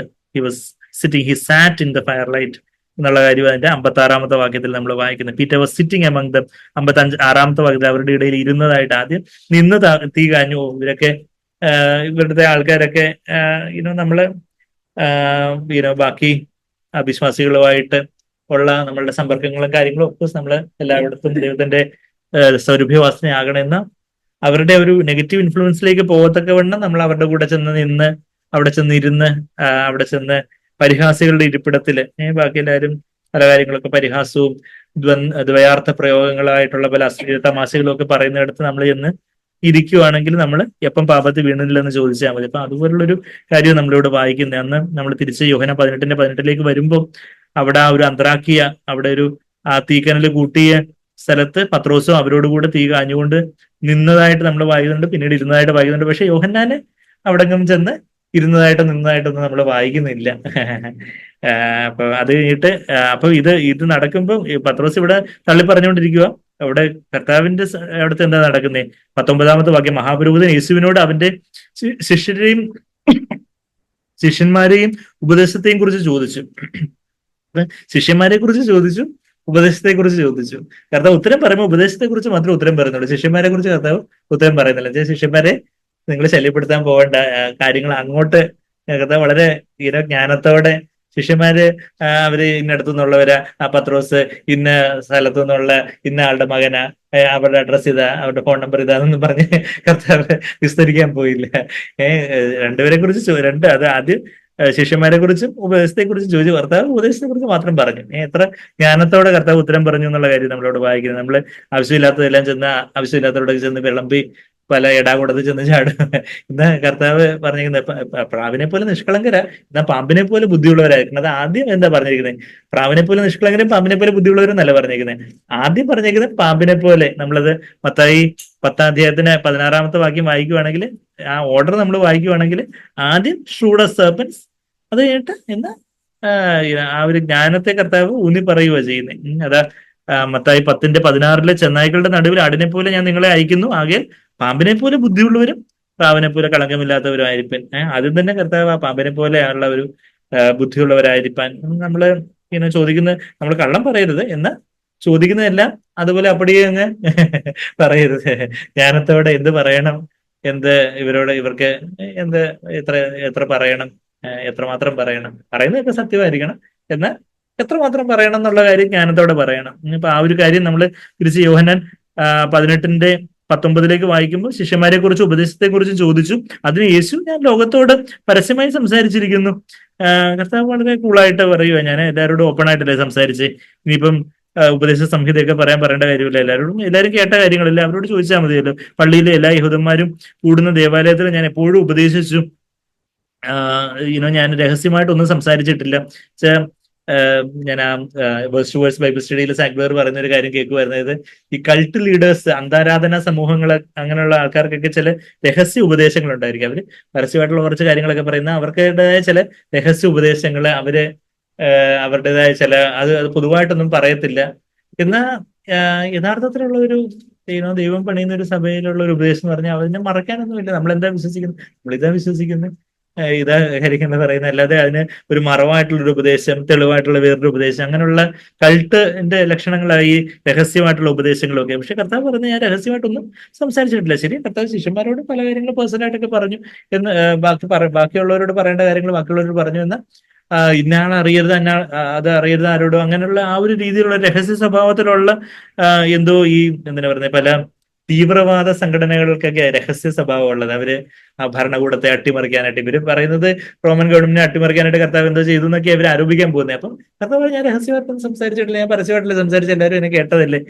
അപ്പം ഇവർക്ക് ദൈവദൂഷണം എന്തെങ്കിലും ഒന്ന് ആരോപിക്കണം, എങ്ങനെങ്കിലും കർത്താവിനെ ഒന്ന് ക്രൂശി കയറ്റണം, അതിനുവേണ്ടി എന്തെങ്കിലും ഒരു കുറ്റം ചെയ്തു എന്നുള്ള കാര്യം വരുത്തി തീർക്കണം. അത് ശരിക്കും പകൽ സമയത്താണ് വിചാരണ ചെയ്യേണ്ടത്, എന്നാൽ പകൽ സമയത്താകുമ്പോൾ ആൾക്കൂട്ടവും കാര്യങ്ങളൊക്കെ ആയിട്ട് ഇവരുടെ കൈവിട്ട് പോകാൻ സാധ്യതയുണ്ട്. അപ്പൊ അതുകൊണ്ട് രാത്രി തന്നെ കാര്യങ്ങളെല്ലാം കഴിച്ച് നാളെ രാവിലത്തേക്ക് ക്രൂശീകരണം അങ്ങ് നടത്തണം. അതാണ് ഇവരുടെ പ്ലാൻ. അപ്പം അതുകൊണ്ട് അവർ ചോദിക്കും അതിന്. അപ്പൊ കർത്താവ് വളരെ ജ്ഞാനത്തോടെ, ഞാൻ ലോകത്തോട് പരസ്യമായി സംസാരിച്ചിരിക്കുന്നു, പള്ളിയിലും എല്ലാ യഹൂദന്മാരും കൂടുന്ന ദേവാലയത്തിൽ ഞാൻ എപ്പോഴും ഉപദേശിച്ചു, രഹസ്യമായി ഒന്നും സംസാരിച്ചില്ല. നീ എന്നോട് ചോദിക്കുന്നത് എന്ത്? ഞാൻ സംസാരിച്ചത് എന്തെന്ന് കേട്ടവരോട് ചോദിക്കുക. ഞാൻ പറഞ്ഞത് അവൻ അറിയുന്നു എന്ന് ഉത്തരം പറഞ്ഞു. അവർക്ക് അറിയാമല്ലോ ഞാൻ സംസാരിച്ചേ. അപ്പം അവൻ ഇങ്ങനെ പറയുമ്പോൾ സേവകരിൽ അരികെ നിന്ന് അവിടുത്തെ മഹാപുരോഹിതനോട് ഇങ്ങനെയോ ഉത്തരം പറയുന്നത് എന്ന് പറഞ്ഞു. മഹാപുരോഹിതനോട് ഇങ്ങനെയാണോ ഉത്തരം പറയുന്നത് എന്ന് പറഞ്ഞ് എന്താ ചെയ്ത് കർത്താവിന്റെ കരണത്തെ ഒന്ന് അടിച്ചതായിട്ട് നമ്മളവിടെ വായിക്കുന്ന 22-ാമത്തെ വാക്യത്തില്. യേശു അവനോട് അപ്പൊ ഒരു കർണത്തെ അടിക്കുമ്പം മറ്റേ കർണം കാണിച്ചു കൊടുക്കണമെന്ന കർത്താവ് മത്തായി 5:38 നമ്മൾ 39 നമ്മളോട് പറഞ്ഞിട്ടുള്ളത് അല്ലേ, നമുക്കറിയാം ഗിരിപ്രഭാഷണത്തിൽ. എന്നാൽ കർത്താവ് അവിടെ മറ്റേ കർണം അക്ഷരികമായിട്ട് കാണിച്ചു കൊടുക്കുന്നല്ല നമ്മൾ വായിക്കുന്നത്. എന്നാൽ കർത്താവ് വളരെ സൗമ്യതയോടെ അദ്ദേഹത്തോട് ഇങ്ങനെ അടിച്ച ആളോടും കർത്താവ് വളരെ ജെന്റിലായിട്ടുള്ള ഒരു ആൻസർ, ഞാൻ ദോഷമായി സംസാരിച്ചുവെങ്കിൽ തെളിവ് കൊടുക്കുക, അല്ലെങ്കിൽ എന്നെ തല്ലുന്നത് എന്ത് എന്ന് പറഞ്ഞു. ആ ഒരു യുനോ ആ ഒരു വളരെ കോപത്തോടെ ഒരാള് എന്തെങ്കിലും ചെയ്യുമ്പോഴും ഒന്നും മിണ്ടാതിരിക്കുക എന്നുള്ളത് വലിയ കാര്യം തന്നെ. എന്നാൽ നമുക്ക് ജെന്റിലായിട്ട് സൗമ്യതയോടെ ദൈവാത്മാവിനാൽ നിറഞ്ഞു തന്നെ ഒരു വാക്ക് ഉത്തരവായിട്ട് പറയാൻ സാധിക്കുക എന്ന് പറഞ്ഞാൽ അത് അതിലും വലിയ കാര്യമാണ്. നമ്മളത് എവിടെ വായിക്കുന്നത്? സദൃശ്യവാക്യം 15:15 ഒന്നാമത്തെ വാക്യത്തില് എന്താ വായിക്കുന്നത്? സദൃശ്യവാക്യം 15:1 മൃദുവായ ഉത്തരം ക്രോധത്തെ ശമിപ്പിക്കുന്നു, കഠിന വാക്കു കോപത്തെ ജ്വലിപ്പിക്കുന്നു. അപ്പം കർത്താവ് ഇവിടെ കഠിന വാക്കൊന്നും പറയാൻ നിന്നില്ല, മൃദുവായിട്ടുള്ള ഒരു പ്രതിയുത്തരം കർത്താവ് പറഞ്ഞതായിട്ട് നമ്മൾ വായിക്കുന്നത്. അപ്പം കർത്താവ് മറ്റേ കാരണം എന്താ കാണിച്ചു കൊടുക്കാന്നേ നമ്മൾ ചോദിക്കും. അപ്പം എന്താ അക്ഷരം കൊല്ലുന്നു, ആത്മാവ് ജീവിപ്പിക്കുന്നു. കർത്താവ് അത് ആ ഒരു കാരണം അടുത്തടിക്കുമ്പോൾ മറ്റു കാരണം കാണിച്ചു കൊടുക്കുക എന്നുള്ളത് ഒരു ആക്ഷരികമായ ഒരു ഉപദേശമായിട്ടല്ല കർത്താവ് പറഞ്ഞ്.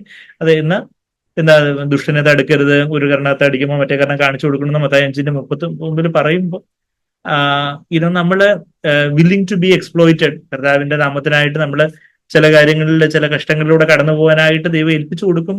അതിനെ നമ്മൾ തടുക്കാതെ നമ്മള് ആ ദൈവം തരുന്ന ആ ഒരു ശോധനയിൽ നമ്മെ തന്നെ അങ്ങ് ഏൽപ്പിച്ചു കൊടുക്കുന്ന ഒരു ആത്മാവാ കർത്താവ് ഇവിടെ പറയുന്നത്. ഈവൻ കർത്താവ് നീ എന്താ അടിക്കുന്നതെന്നുള്ള കാര്യം ചോദിച്ചിട്ടും പിന്നെ അവരടിച്ചപ്പം കർത്താവ് അവരോട് പിന്നെ തർക്കിക്കാനോ വാദിക്കാനോ പിന്നെ ഒന്നും പറയുന്നതൊന്നും നമ്മൾ വായിക്കുന്നില്ല. കർത്താവ് തന്നെ അവർക്ക് ഇത് അന്ധകാരത്തിന് നാഴികയാന്നൊക്കെ കർത്താവ് തന്നെ സുവിശേഷങ്ങളിൽ പറയുന്നതൊക്കെ നമ്മൾ വായിക്കുന്നുണ്ട്. അത് ലൂക്കോസിന്റെ ആണോ അതോ മത്തായിയുടെ ആണോ എന്നുള്ള കാര്യം ഞാൻ ഒന്ന് നോക്കണം. അതായത് അവിടെ ഇത് അന്ധകാരത്തിന്റെ this is the power of darkness എന്ന് അവിടെ ലൂക്കോസ് 22:22 തോന്നുന്നു. ലൂക്കോസ് 22 ഒന്ന് പോവുകയാണെങ്കിൽ അവിടെ കർത്താവിനറിയാം ഇത് സാത്താൻ അധികാരം ദൈവം തന്നെ പിതാവ് തന്നെ അനുവദിച്ചു കൊടുത്തിരിക്കുന്ന ഒരു നാഴികയാണെന്നുള്ളൊരു കാര്യം.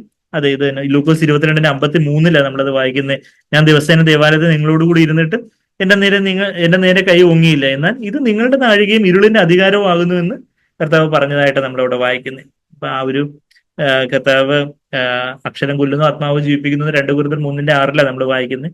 കർത്താവ് തന്നെ പറഞ്ഞ ഉപദേശം കർത്താവ് അവിടെ അതിനെ ആത്മാവിൽ പാലിക്കുന്ന ഒരു കാര്യം നമ്മൾ വായിക്കുന്നത്. നമ്മള് ആ ഒരു വചനത്തിന്റെ അക്ഷരമല്ല, അതിന്റെ ആത്മാവിൽ അത് പാലിക്കുന്ന ഒരു കാര്യം. ഒരു മൈൽ നടക്കാൻ പറയുന്ന ഒരാളെ വേറൊരു എക്സ്ട്രാ മൈലും കൂടെ നടക്കും എന്നൊക്കെ കർത്താവ് പറയുമ്പോൾ അതിന്റെ ഒരു ആത്മാവില് നമ്മൾ ഒരു എക്സ്ട്രാ മൈലും കൂടെ ഒരാൾക്ക് ഒരു ഉപകാരത്തിനായിട്ട് കുറച്ചൊരു എക്സ്ട്രാ മൈലും കൂടെ ചെല്ലുവാന് ഇപ്പൊ അജ്മീർ ഒരു എക്സ്ട്രാ മൈലും കൂടെ അവിടെ കായംകുളത്ത് പോയി നമ്മുടെ സാധനങ്ങളൊക്കെ കൂട്ടിക്കൊണ്ട് വന്നത് പോലെ അത് ന്യായമായിട്ട് ചെയ്യേണ്ടതായിട്ടൊന്നും ഇല്ല, ചെയ്തില്ലെങ്കിൽ ആരും ഒന്നും പറയത്തില്ലെന്ന്.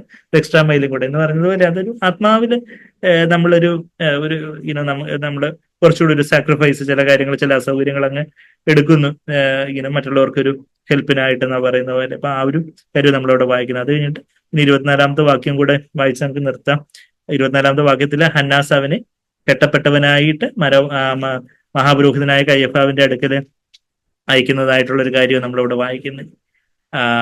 അപ്പൊ ഇതുവരെ പറഞ്ഞത് അന്നാസിന്റെ അതെ അന്നാസിന്റെ ഇടക്കിലേക്ക് ആദ്യം അയച്ചു. അപ്പൊ അന്നാസിന്റെ ഇടയ്ക്ക് അടുത്ത് നടക്കുന്ന ചോദ്യം ചെയ്യലും കാര്യങ്ങളും ഒക്കെ നമ്മൾ വായിച്ച് അത് കഴിഞ്ഞിട്ട് കയ്യഫാവിന്റെ അടുക്കൽ അയക്കുന്നത് എങ്ങനെയാ? അവന്റെ കെട്ടപ്പെട്ടവനായിട്ട് അയച്ചതായിട്ട് നമ്മളവിടെ വായിക്കുന്നത്. അപ്പൊ ആ ഒരു കയ്യഫാവിന്റെ ആ ഒരു നടുമുറ്റത്ത് പത്രോസ് തള്ളി പറയുന്ന രംഗങ്ങളൊക്കെയാണ് നമ്മൾ ബാക്കിയുള്ള സുവിശേഷങ്ങളിലും നമ്മളത് ചേർത്ത് വായിക്കും, നമ്മൾക്ക് ആ കാര്യങ്ങൾ മനസ്സിലാവുന്നത്.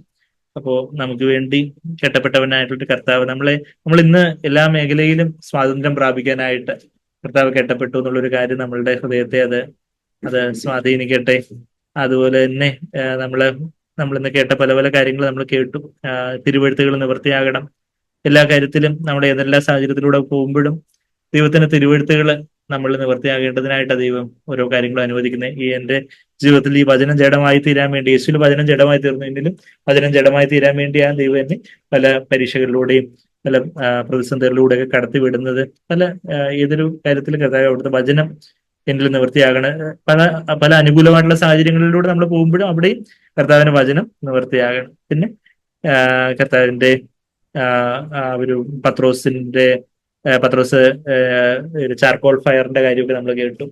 നമ്മള് ഏതൊരിടത്ത് തള്ളിപ്പറഞ്ഞു, ഏതൊരു മേഖലയിൽ നമ്മൾ വീണോ അവിടെ തന്നെ കർത്താവിനെ ഉയർത്തുവാനുള്ള ഒരു സാഹചര്യം കർത്താവ് ഒരുക്കുന്നു എന്നുള്ള കാര്യം, നമ്മൾ അറിയായ്മയുടെ കാലങ്ങളെ കർത്താവ് ലക്ഷ്യമാക്കുന്നു എന്നുള്ള കാര്യമാണ്. അത് ഓർക്കുന്നില്ല. നമ്മൾ അപ്പോസ്തലപ്രവൃത്തി 17-30 കൂടെ വായിച്ച് ഞാൻ അങ്ങ് നിർത്തുക. അവിടെ അപ്പോസ്തലപ്രവൃത്തി 17-30 ഇങ്ങനെയാണല്ലോ വായിക്കുന്നത്: എന്നാൽ അറിയായ്മയുടെ കാലങ്ങളെ ദൈവം ലക്ഷ്യമാക്കാതെ ഇപ്പോൾ എല്ലായിടത്തും എല്ലാവരും മാനസാന്തരപ്പെടണമെന്ന് മനുഷ്യരോട് കൽപ്പിക്കുന്നു. അറിയായ്മയുടെ കാലത്ത് വെട്ടുകിളിയും തുള്ളനും ബാക്കി പുഴുക്കളും എല്ലാം തിന്നുകളഞ്ഞ സംവത്സരങ്ങൾക്കെല്ലാം കർത്താവ് പകരം നൽകുക. എന്താ പക്ഷെ നമ്മൾ ചെയ്യേണ്ട? അറിയായ്മയുടെ കാര്യങ്ങളെ കുറിച്ച് ഓർത്ത് കർത്താവ് ദൈവം അത് ലക്ഷ്യമാക്കത്തില്ല. പക്ഷെ എന്താ ചെയ്യുന്നത്? നമ്മൾ മാനസാന്തരപ്പെടുവാണെങ്കിൽ നമ്മൾ തിരിഞ്ഞ് കർത്താവ് എന്റെ ജീവിതത്തിൽ എന്നെ പരാജയങ്ങളും കാര്യങ്ങളൊക്കെ ഉണ്ട്, ഞാൻ മാനസാന്തരപ്പെടുന്നു. അറിയായ്മയുടെ കാലങ്ങളിൽ കർത്താവെ എനിക്ക് വേണ്ടവണ്ണം അങ്ങേ അറിയാത്തതുകൊണ്ട് ഞാൻ പല വീഴ്ചകളിലും താഴ്ചകളിലും ഒക്കെ ആയിപ്പോയി.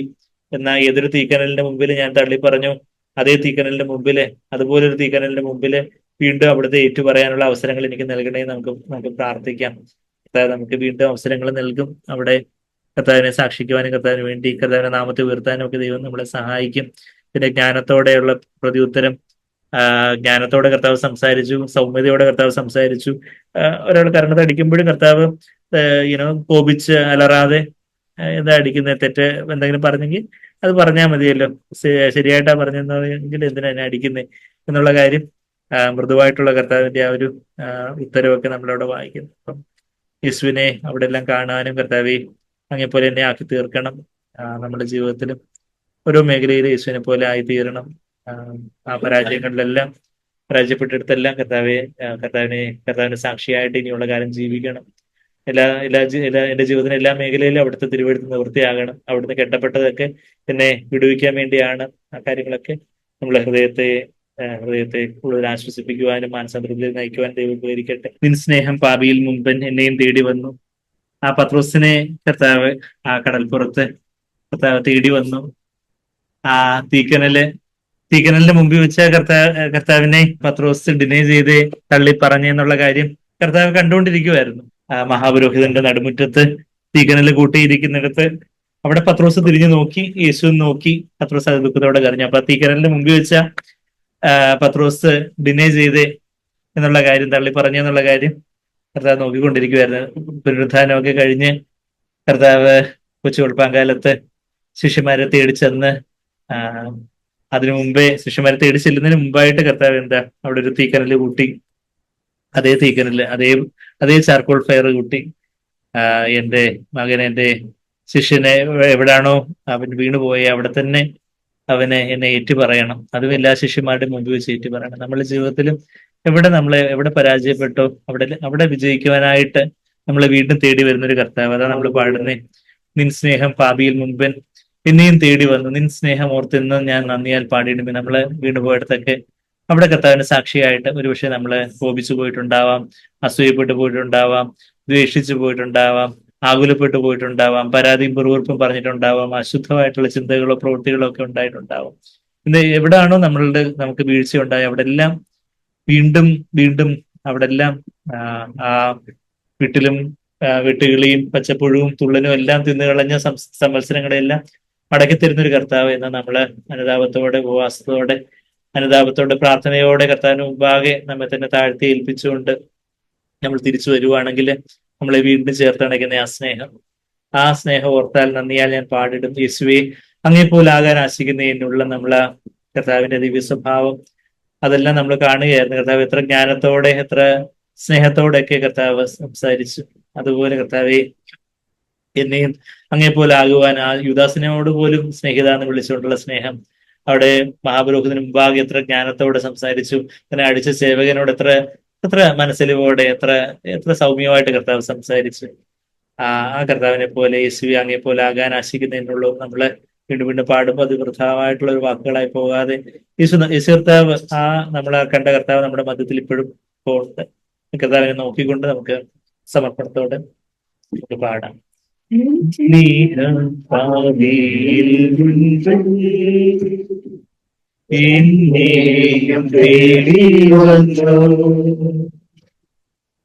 ഈ സ്നേഹമോർത്തെന്നെന്നും ഞാൻ നന്ദിയാൽ പാടിടുമേ.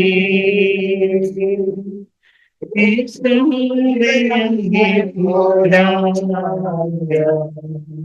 വാഴ്ചയ്ക്കുമേ എന്നുള്ളം നിന്റെ സ്വഭാവമെന്നിൽ ആഴമായി നീ പതിക്കാം. നിന്റെ സ്വഭാവമെന്നിൽ ആഴമായി നീ പതിക്കാം. പാപത്തിൻ ശാപമാം മൃത്യു ൂക്കിലെന്നെയും ഓവാത്തിയിൽ വെന്തിടാതെ കാത്തു കജരി സ്നേഹം. യേശുവേ അങ്ങേ പോരാം രക്ഷിക്കുമേ എന്നുള്ളം നിന്റെ സ്വഭാവമെന്നിൽ ആഴമായി നീ പതിക്കാം. സ്വഭാവമെന്നിൽ ആഴമായി നീ പതിക്കാം. ചുവടുകൾ പിൻപറ്റാൻ നൽകാതൃക നൽകി നീ മധ്യജലത്തിൽ നീനാഥ മുന്നോടിയായി യേശുവേ അങ്ങേ പോരാം രക്ഷിക്കുമേ എന്നുള്ളം നിന്റെ സ്വഭാവമെന്നിൽ ആഴമായി നീ പതിക്കാം. സഹിച്ചു ജഡത്തിൽ വിട്ടൊഴിഞ്ഞു നീ പാപം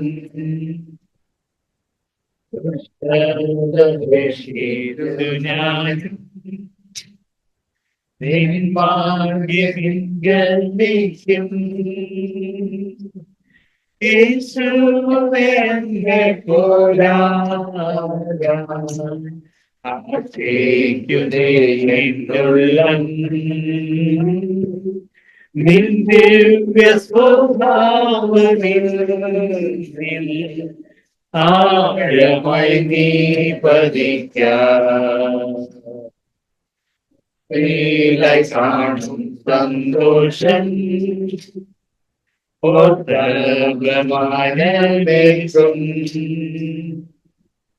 ഇപ്പം വെടിഞ്ഞെടുത്തിടും പാപത്തെ മൃത്യുവോളം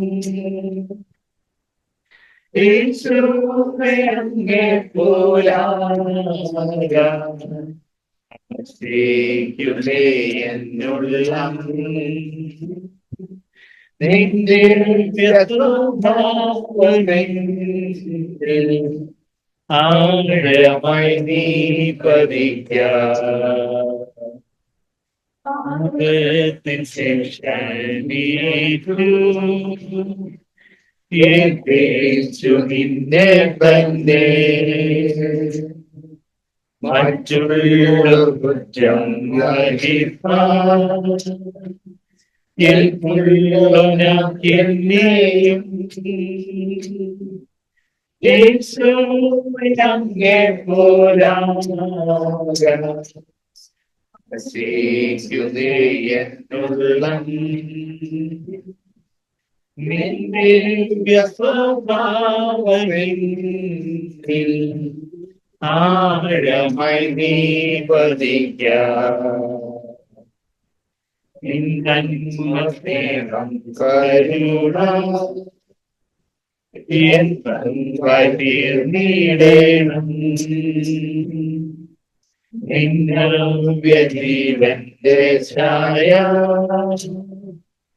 എന്നിൽ നീ നൽകനാഥ. യേശുവേ അങ്ങേ പോലാകാം ആസ്തിക്കുന്നേ എന്നുള്ളം. നിന്റെ സ്വഭാവമെന്നിൽ ആഴമായി നീ പതിക്കാം. കാര്യങ്ങൾ തീർന്നു മുൻപേ ജീവിപ്പിക്കാം. ഈ ലോകം ഞാൻ വീഴും നാളിൽ തീർന്നിടല്ലേ. യേശുവേ അങ്ങേ പോരാകാം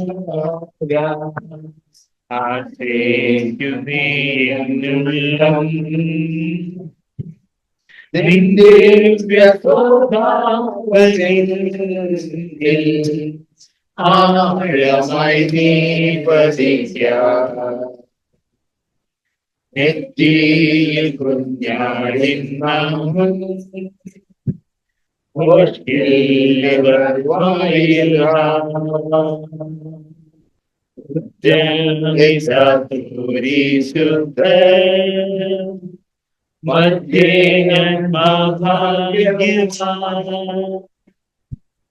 യേശുവേ പോലാകാം ആശ്രയിക്കുന്നേ എന്നുള്ളം. നിന്റെ സ്വഭാവമെന്നിൽ ആഴമായി നീ പതിക്കാം. നിന്റെ സ്വഭാവമെന്നിൽ ആഴമായി നീ പതിക്കാം. സമയത്തിനെ സമർപ്പിച്ചുകൊണ്ട് മാനസാന്തരത്തോടെ നമ്മുടെ വസ്ത്രങ്ങളെ എല്ലാ ഹൃദയങ്ങളെ തന്നെ കീറി കർത്താവിന്റെ അടുക്കിലേക്ക് നമ്മൾ മടങ്ങി വരികയാണെങ്കിൽ വീട്ടിലും പച്ചപ്പുഴുവും തുള്ളനും വീട്ടുകളി എല്ലാം തിന്നുകളഞ്ഞ ആ സന്ദർശനങ്ങളെ എല്ലാം മടക്കി നൽകും. അറിയായ്മയുടെ കാലങ്ങളെ കർത്താവ് അലക്ഷ്യമാക്കി, കർത്താവ് അതിനെ ലക്ഷ്യമാക്കാതെ, അതിനെ ഓർക്കാതെ നമുക്ക് അത് നമുക്കെല്ലാം മടക്കി തരുമെന്ന് പറയുന്ന സ്നേഹനിധിയായ കർത്താവ് ഏതൊരു തീക്കനലിന്റെ മുമ്പാകെ നമ്മൾ കർത്താവിനെ തള്ളിപ്പറഞ്ഞു. അതേ തീക്കനലിന്റെ മുമ്പാകെ അതേ തീക്കനൽ വീണ്ടും ഒരുക്കി നമുക്കായിട്ട് കാത്തിരിക്കുന്ന സ്നേഹം. അതേ അതേപോലെ കർത്താവെ ഞങ്ങള് അങ്ങയുടെ ആ സ്നേഹത്തിലേക്ക് അടുത്ത് വരുന്നു. ഞങ്ങളുടെ ജീവിതത്തിലെ പരാജയങ്ങളെ കർത്താവെ, ഞങ്ങളുടെ ജീവിതത്തിലെ വീഴ്ചകളെ പാപങ്ങളെ എല്ലാം ഞങ്ങൾ ഏറ്റുപറയുന്നു കർത്താവെ. ഞങ്ങളുടെ ജീവിതത്തിലെ ഞങ്ങൾ തിരിഞ്ഞു നോക്കുന്നു. അവിടുത്തെ വെളിച്ചത്തിൽ ഞങ്ങളുടെ ജീവിതത്തെ ഒന്ന് കണ്ട് കർത്താവെ, ഞങ്ങൾ എത്ര അശുദ്ധ പാപികളാണ് കർത്താവെ. പാപം മാത്രം ചെയ്യാൻ അറിയുന്ന ഒരു ജഡം, പാപം മാത്രമുള്ള ഒരു ജഡം കർത്താവെ. അയ്യോ കർത്താവെ, എത്ര അതരശുദ്ധിയില്ലാത്ത മനുഷ്യൻ കർത്താവെ, എത്ര അരിഷ്ട മനുഷ്യൻ കർത്താവെ, അതരശുദ്ധിയില്ലാത്ത തലമുറയിൽ താമസിക്കുന്ന കർത്താവെ. യേശയ്യാവിനെ പോലെ അവിടുത്തെ ആ വിശുദ്ധിയെ കണ്ട് ഞങ്ങൾ പാപിയിൽ മുമ്പനാണ്, പാപിയിൽ ഒന്നാമൻ ഞാൻ തന്നെ എന്ന് പൗലോസിനെ പോലെ പറയുവാൻ കർത്താവെ, പാപിയായി എന്നോട് കരുണ തോന്നണേ, ചുങ്കക്കാരനെ പോലും നെഞ്ചത്തടിക്കുവാൻ ഞങ്ങളെ സഹായിക്കണേ കർത്താവ്. ഞങ്ങളെ വലിയ നീതിമാന്മാരാണ്, ഞങ്ങൾക്ക് വലിയ അറിവുണ്ട്, വലിയ കാര്യങ്ങളൊക്കെ അറിയാം, വലിയ എന്തെല്ലാം കർത്താവെ പരിചയം അനുഭവം പാരമ്പര്യം ഉണ്ടെന്നുള്ള ആ ഒരു കർത്താവെ അഹങ്കാരത്തിലായിരിക്കാതെ കർത്താവ് ഞങ്ങളെ തന്നെ കർത്താവെ ഞങ്ങളെ താഴ്ത്തി, ഞങ്ങളെ അവിടുത്തെ മുമ്പാകെ ഞങ്ങൾ താഴ്ത്തി ഞങ്ങളെ തന്നെ സമർപ്പിക്കുന്ന ഞങ്ങൾ എത്ര വട്ടപൂജ്യമാണ് കർത്താവെ. അതൊന്ന് തിരിച്ചറിയാൻ ഞങ്ങളെ സഹായിക്കണേ കർത്താവെ. ഞങ്ങളെ അവിടുത്തെ മുമ്പാകെ ഞങ്ങൾ അടുത്ത് വരുന്ന കർത്താവെ. അതെ കർത്താവെ, അങ്ങ് ഞങ്ങളെ സ്നേഹിക്കുന്നതിനായിട്ട് ഞങ്ങളുടെ ജീവിതത്തിൽ കർത്താവെ ഇതുവരെയുള്ള വീഴ്ചകള് ഇവിടെല്ലാം ഏതെല്ലാം മേഖലകളിൽ ഞങ്ങൾ പരാജയപ്പെട്ടു, ആ മേഖലകളിലെല്ലാം ജയിക്കുവാൻ കർത്താവെ അവിടുന്ന് അവസരങ്ങൾ തരാൻ പോകുന്നതുകൊണ്ട് ഞങ്ങൾ സ്തുതിക്കുന്നു. ആരോടൊക്കെ ഞങ്ങൾ തള്ളി പറഞ്ഞു കർത്താവെ, അവരുടെയൊക്കെ മുമ്പാകെ കർത്താവെ അങ്ങേ ഉയർത്തുവാൻ കർത്താവെ, എനിക്ക് വേണ്ടി കർത്താവ് അവിടുത്തെ സാക്ഷിയാകുവാൻ കർത്താവെ ഞങ്ങളുടെ വായിലെ എല്ലാ കെട്ടുകളും അവിടുന്ന് തുറക്കാൻ പോകുന്നതുകൊണ്ട് ഞങ്ങൾ സ്തുതിക്കുന്നു. Thank you Father, praise you Lord. Thank you Father, praise you Lord. സ്തുതിക്കുന്നു കർത്താവെ. നന്ദി കർത്താവെ, നന്ദി സ്നേഹം നിറഞ്ഞ പിതാവെ, ഞങ്ങളതിനെ തരുന്ന കർത്താവെ അവിടുത്തെ പോലെ സ്നേഹിപ്പാൻ ഞങ്ങളെ പഠിപ്പിക്കണം കർത്താവെ. അവിടുത്തെ പത്രത്തിനെ സ്നേഹിച്ചതുപോലെ കർത്താവെ ഞങ്ങളുടെ കൂടെ ഉള്ളവരും കർത്താവ് ഞങ്ങൾക്കെതിരായിട്ടോ ഞങ്ങൾക്ക് കർത്താവ് എന്തെങ്കിലുമൊക്കെ പറയുകയോ പ്രവർത്തിക്കുകയോ ഒക്കെ ചെയ്യുമ്പോഴും കർത്താവെ അവരെയും കർത്താവെ ആ സ്നേഹത്തോടെ ചേർത്ത് അണയ്ക്കുവാൻ, സ്നേഹിത എന്ന് വിളിക്കുവാൻ, കർത്താവെ ആ ചുംബനം ചെയ്യാൻ വരുമ്പോ അവിടുന്ന് മാറിക്കളഞ്ഞില്ലല്ലോ കർത്താവെ. ആ ചുംബനം ഏറ്റുകൊള്ളുവാനായിട്ട് അവിടുന്ന് നിന്ന് കൊടുത്തല്ലേ കർത്താവെ. ഇത്രയധികം കർത്താവെ ആ യുദാസിനെ പോലും സ്നേഹിപ്പാൻ അവിടുത്തെ ഹൃദയം എത്ര വിശാലമായിരുന്നു കർത്താവെ. ആ യുദാസിനെ എതിരെ വാളോങ്ങി ആ സേവകന്റെ ചെവി മുറിഞ്ഞപ്പോൾ പോലും ആ സേവകനെ ചെവിയൊക്കെ സൗഖ്യമാക്കി. അവിടുത്തെ ആ സ്നേഹം തന്നെ അറസ്റ്റ് ചെയ്യാൻ വന്നവരെ പോലും സ്നേഹിക്കുന്ന ആ കാൽവരി സ്നേഹം, അതേ കർത്താവെ. അവിടുന്ന് ആ ശിഷ്യന്മാരെ കുറിച്ചൊക്കെ മഹാപുരോഹിതൻ ചോദിക്കുമ്പോൾ അവരെ കുറിച്ചൊന്നും വിട്ടു പറയാതെ അവിടെ എത്ര ജ്ഞാനത്തോടെ ഓരോരുത്തർ വന്ന് അടിക്കുകയൊക്കെ ചെയ്യുമ്പോൾ കർത്താവെ അവിടുന്ന് എത്ര സൗമ്യതയോടെ കർത്താവെ അവിടുന്ന് കർത്താവെ മുഖത്ത് മുഷ്ടി അവരിടിച്ചതൊക്കെ ആയിട്ട് ഞങ്ങളുടെ വചനത്തിൽ വായിക്കുന്നുണ്ട്. അപ്പോഴും സ്നേഹത്തോടെ അവരെ നോക്കി കാണുമല്ലോ കർത്താവെ. പത്രോസ് പത്രോസ് തള്ളി പറഞ്ഞപ്പോഴും സ്നേഹത്തോടെ നോക്കി അവനെ മാനസാന്തരത്തിലേക്ക് നയിച്ചു. ആ അവസാന സമയത്തും പിലാത്തോസ് ഹെരോദാവ് ശത്രുക്കളായിരുന്ന പിലാത്തോസ് ഹെരോദാവിനെ പോലും മിത്രങ്ങളാക്കുവാന് കർത്താവെ അങ്ങേക്ക് കർത്താവെ തന്റെ ആ ക്രോസ് വിസ്താരം ഇത്രയും അന്യായമായിട്ടുള്ള ആ വിസ്താരത്തിലൂടെയും ആ ശത്രുക്കളായിട്ട് നിന്ന് കഴിഞ്ഞിരുന്ന പിലാത്തോസിനെ ഹെരോദാവിനെയൊക്കെ സ്നേഹിതരാക്കുവാന് കഴിഞ്ഞ ആ ഒരു സ്നേഹം എത്ര വലിയൊരു കാൽവിന്റെ സ്നേഹം. നന്ദി കർത്താവെ. അവിടുത്തെ ആ സ്നേഹത്താൽ ഞങ്ങൾ നിറയ്ക്കണം. അങ്ങനെ പോലെ ഞങ്ങൾക്ക് ആകണം കർത്താവെ. യേശുവിനെ പോലെ ആകുവാൻ ഞങ്ങളുടെ ഹൃദയം വാഞ്ചിക്കുന്നു, ആശിക്കുന്നു. അവിടുത്തെ ദിവ്യസ്വഭാവം ഞങ്ങളുടെ ആഴമായിട്ട് പതിക്കണം കർത്താവെ. അതൊരു ഉപരിപ്ലവമായിട്ട് പുറമെ ഒരു സൂപ്പർഫിഷ്യലായിട്ട് പതിച്ചാൽ പോരാ കർത്താവെ. പല പല പ്രതിസന്ധികളിലും പ്രലോഭനങ്ങളിലൂടെ ഒക്കെ കടന്നു പോകുമ്പോഴും ആഴത്തിൽ നിന്ന് കർത്താവെ, ആ ആത്മാവിന്റെ ആഴത്തിൽ നിന്ന് കർത്താവെ അവിടുത്തെ നിറവിൽ നിന്ന് സംസാരിക്കുവാനും പ്രതികരിക്കുവാനും കാര്യങ്ങളെ ചെയ്യുവാനും ഒക്കെ ഞങ്ങളെ സഹായിക്കണേ എന്ന് പ്രാർത്ഥിക്കുന്നു കർത്താവെ. ഞങ്ങളെ അങ്ങേപോലെ ആക്കി തീർക്കണം യേശുവേ. കർത്താവെ ആ സ്നേഹം കണ്ട പത്രോസ് കർത്താവെ വർഷങ്ങൾക്ക് ശേഷം കർത്താവെ അവന് തലകീഴായിട്ട് ക്രൂശിക്കപ്പെടുവാൻ തക്കവണ്ണം കർത്താവെ അവന് തന്നെ അതിനെ ഏൽപ്പിച്ചു കൊടുത്തുവല്ലോ കർത്താവെ. ഞങ്ങളുടെ ജീവിതങ്ങൾ കർത്താവെ മറ്റുള്ളവരെയും ആ ക്രൂശിലേക്ക് നയിക്കുവാനും പര്യാപ്തമാകണമെന്ന് ഞങ്ങൾ പ്രാർത്ഥിക്കുന്നു. ഞങ്ങൾ കുറയണം കർത്താവെ. കർത്താവെ മറ്റൊരു യേശു സ്നേഹിച്ച മറ്റൊരുത്തൻ എന്ന് മാത്രം തന്നെ കുറിച്ച് പറഞ്ഞ യോഹന്നാനെ കണ്ടുപിടിക്കാൻ ഞങ്ങളെ സഹായിക്കണേ കർത്താവെ. തന്നെ ഉയർത്താതെ കർത്താവെ അവിടുന്ന് ബലമുള്ള കരത്തിന്റെ കീഴിൽ താണിരുന്ന യോഹന്നാനെ കർത്താവെ അവിടെ പത്രോസ് കർത്താവെ അവിടെ പോയിരുന്നെങ്കിലും യോഹന്നാൻ അവിടെ കർത്താവെ മാറി നിന്ന് അവന് കർത്താവെ അങ്ങേക്കായിട്ട് പ്രാർത്ഥിച്ചിരിക്കാം കർത്താവെ. അവന് തള്ളി പറയുന്നതിലേക്ക് അവന് വീഴാതെ തന്നെ സൂക്ഷിക്കാൻ അവന് സാധിച്ചല്ലോ കർത്താവെ. ആ നല്ല മാതൃകയും കാണുവാൻ ഞങ്ങളെ സഹായിക്കണം. യോഹനനെ കുറ്റം പറയാത്ത ആ പത്രോസിന്റെ മാതൃകയെ ഞങ്ങൾക്ക് കാണാൻ സഹായിക്കണം. അതിനകത്തിലെ കർത്താവെ ഓരോ നുറുങ്ങുവട്ടവും ഞങ്ങളുടെ ജീവിതത്തോടുള്ള ബന്ധത്തിലെ കർത്താവെ ആ കാര്യങ്ങളെ കർത്താവെ കാണുവാൻ ഞങ്ങളെ സഹായിക്കണമെന്ന് പ്രാർത്ഥിക്കുന്നു. എല്ലാം തിരുവെഴുത്തുകളെ ഫുൾഫിൽ ചെയ്യാനായിട്ടാണല്ലോ കർത്താവെ. ഞങ്ങളുടെ ജീവിതത്തില് അവിടുത്തെ ആ തിരുവെഴുത്തുകളെ കർത്താവെ എല്ലാം നിറവേറുവാൻ തക്കവണ്ണം അവിടുത്തെ പ്ലാൻ ഏറ്റവും ബെസ്റ്റ് ആയതുകൊണ്ട് ഞങ്ങൾക്ക് സ്തുതിക്കുന്നു. നന്ദി കർത്താവെ. ഞങ്ങളെ പ്ലാൻ ചെയ്തായിരുന്നെങ്കിൽ കർത്താവെ ഇതെല്ലാം കുളമായിരുന്നേനെ. എന്നാൽ കർത്താവെ അവിടുന്ന് ഏറ്റവും ബെസ്റ്റ് ആയിട്ടെല്ലാം ചെയ്തതിനെ ഓർത്ത് കർത്താവെ സ്തുതിക്കുന്നു, വാഴ്ത്തുന്നു.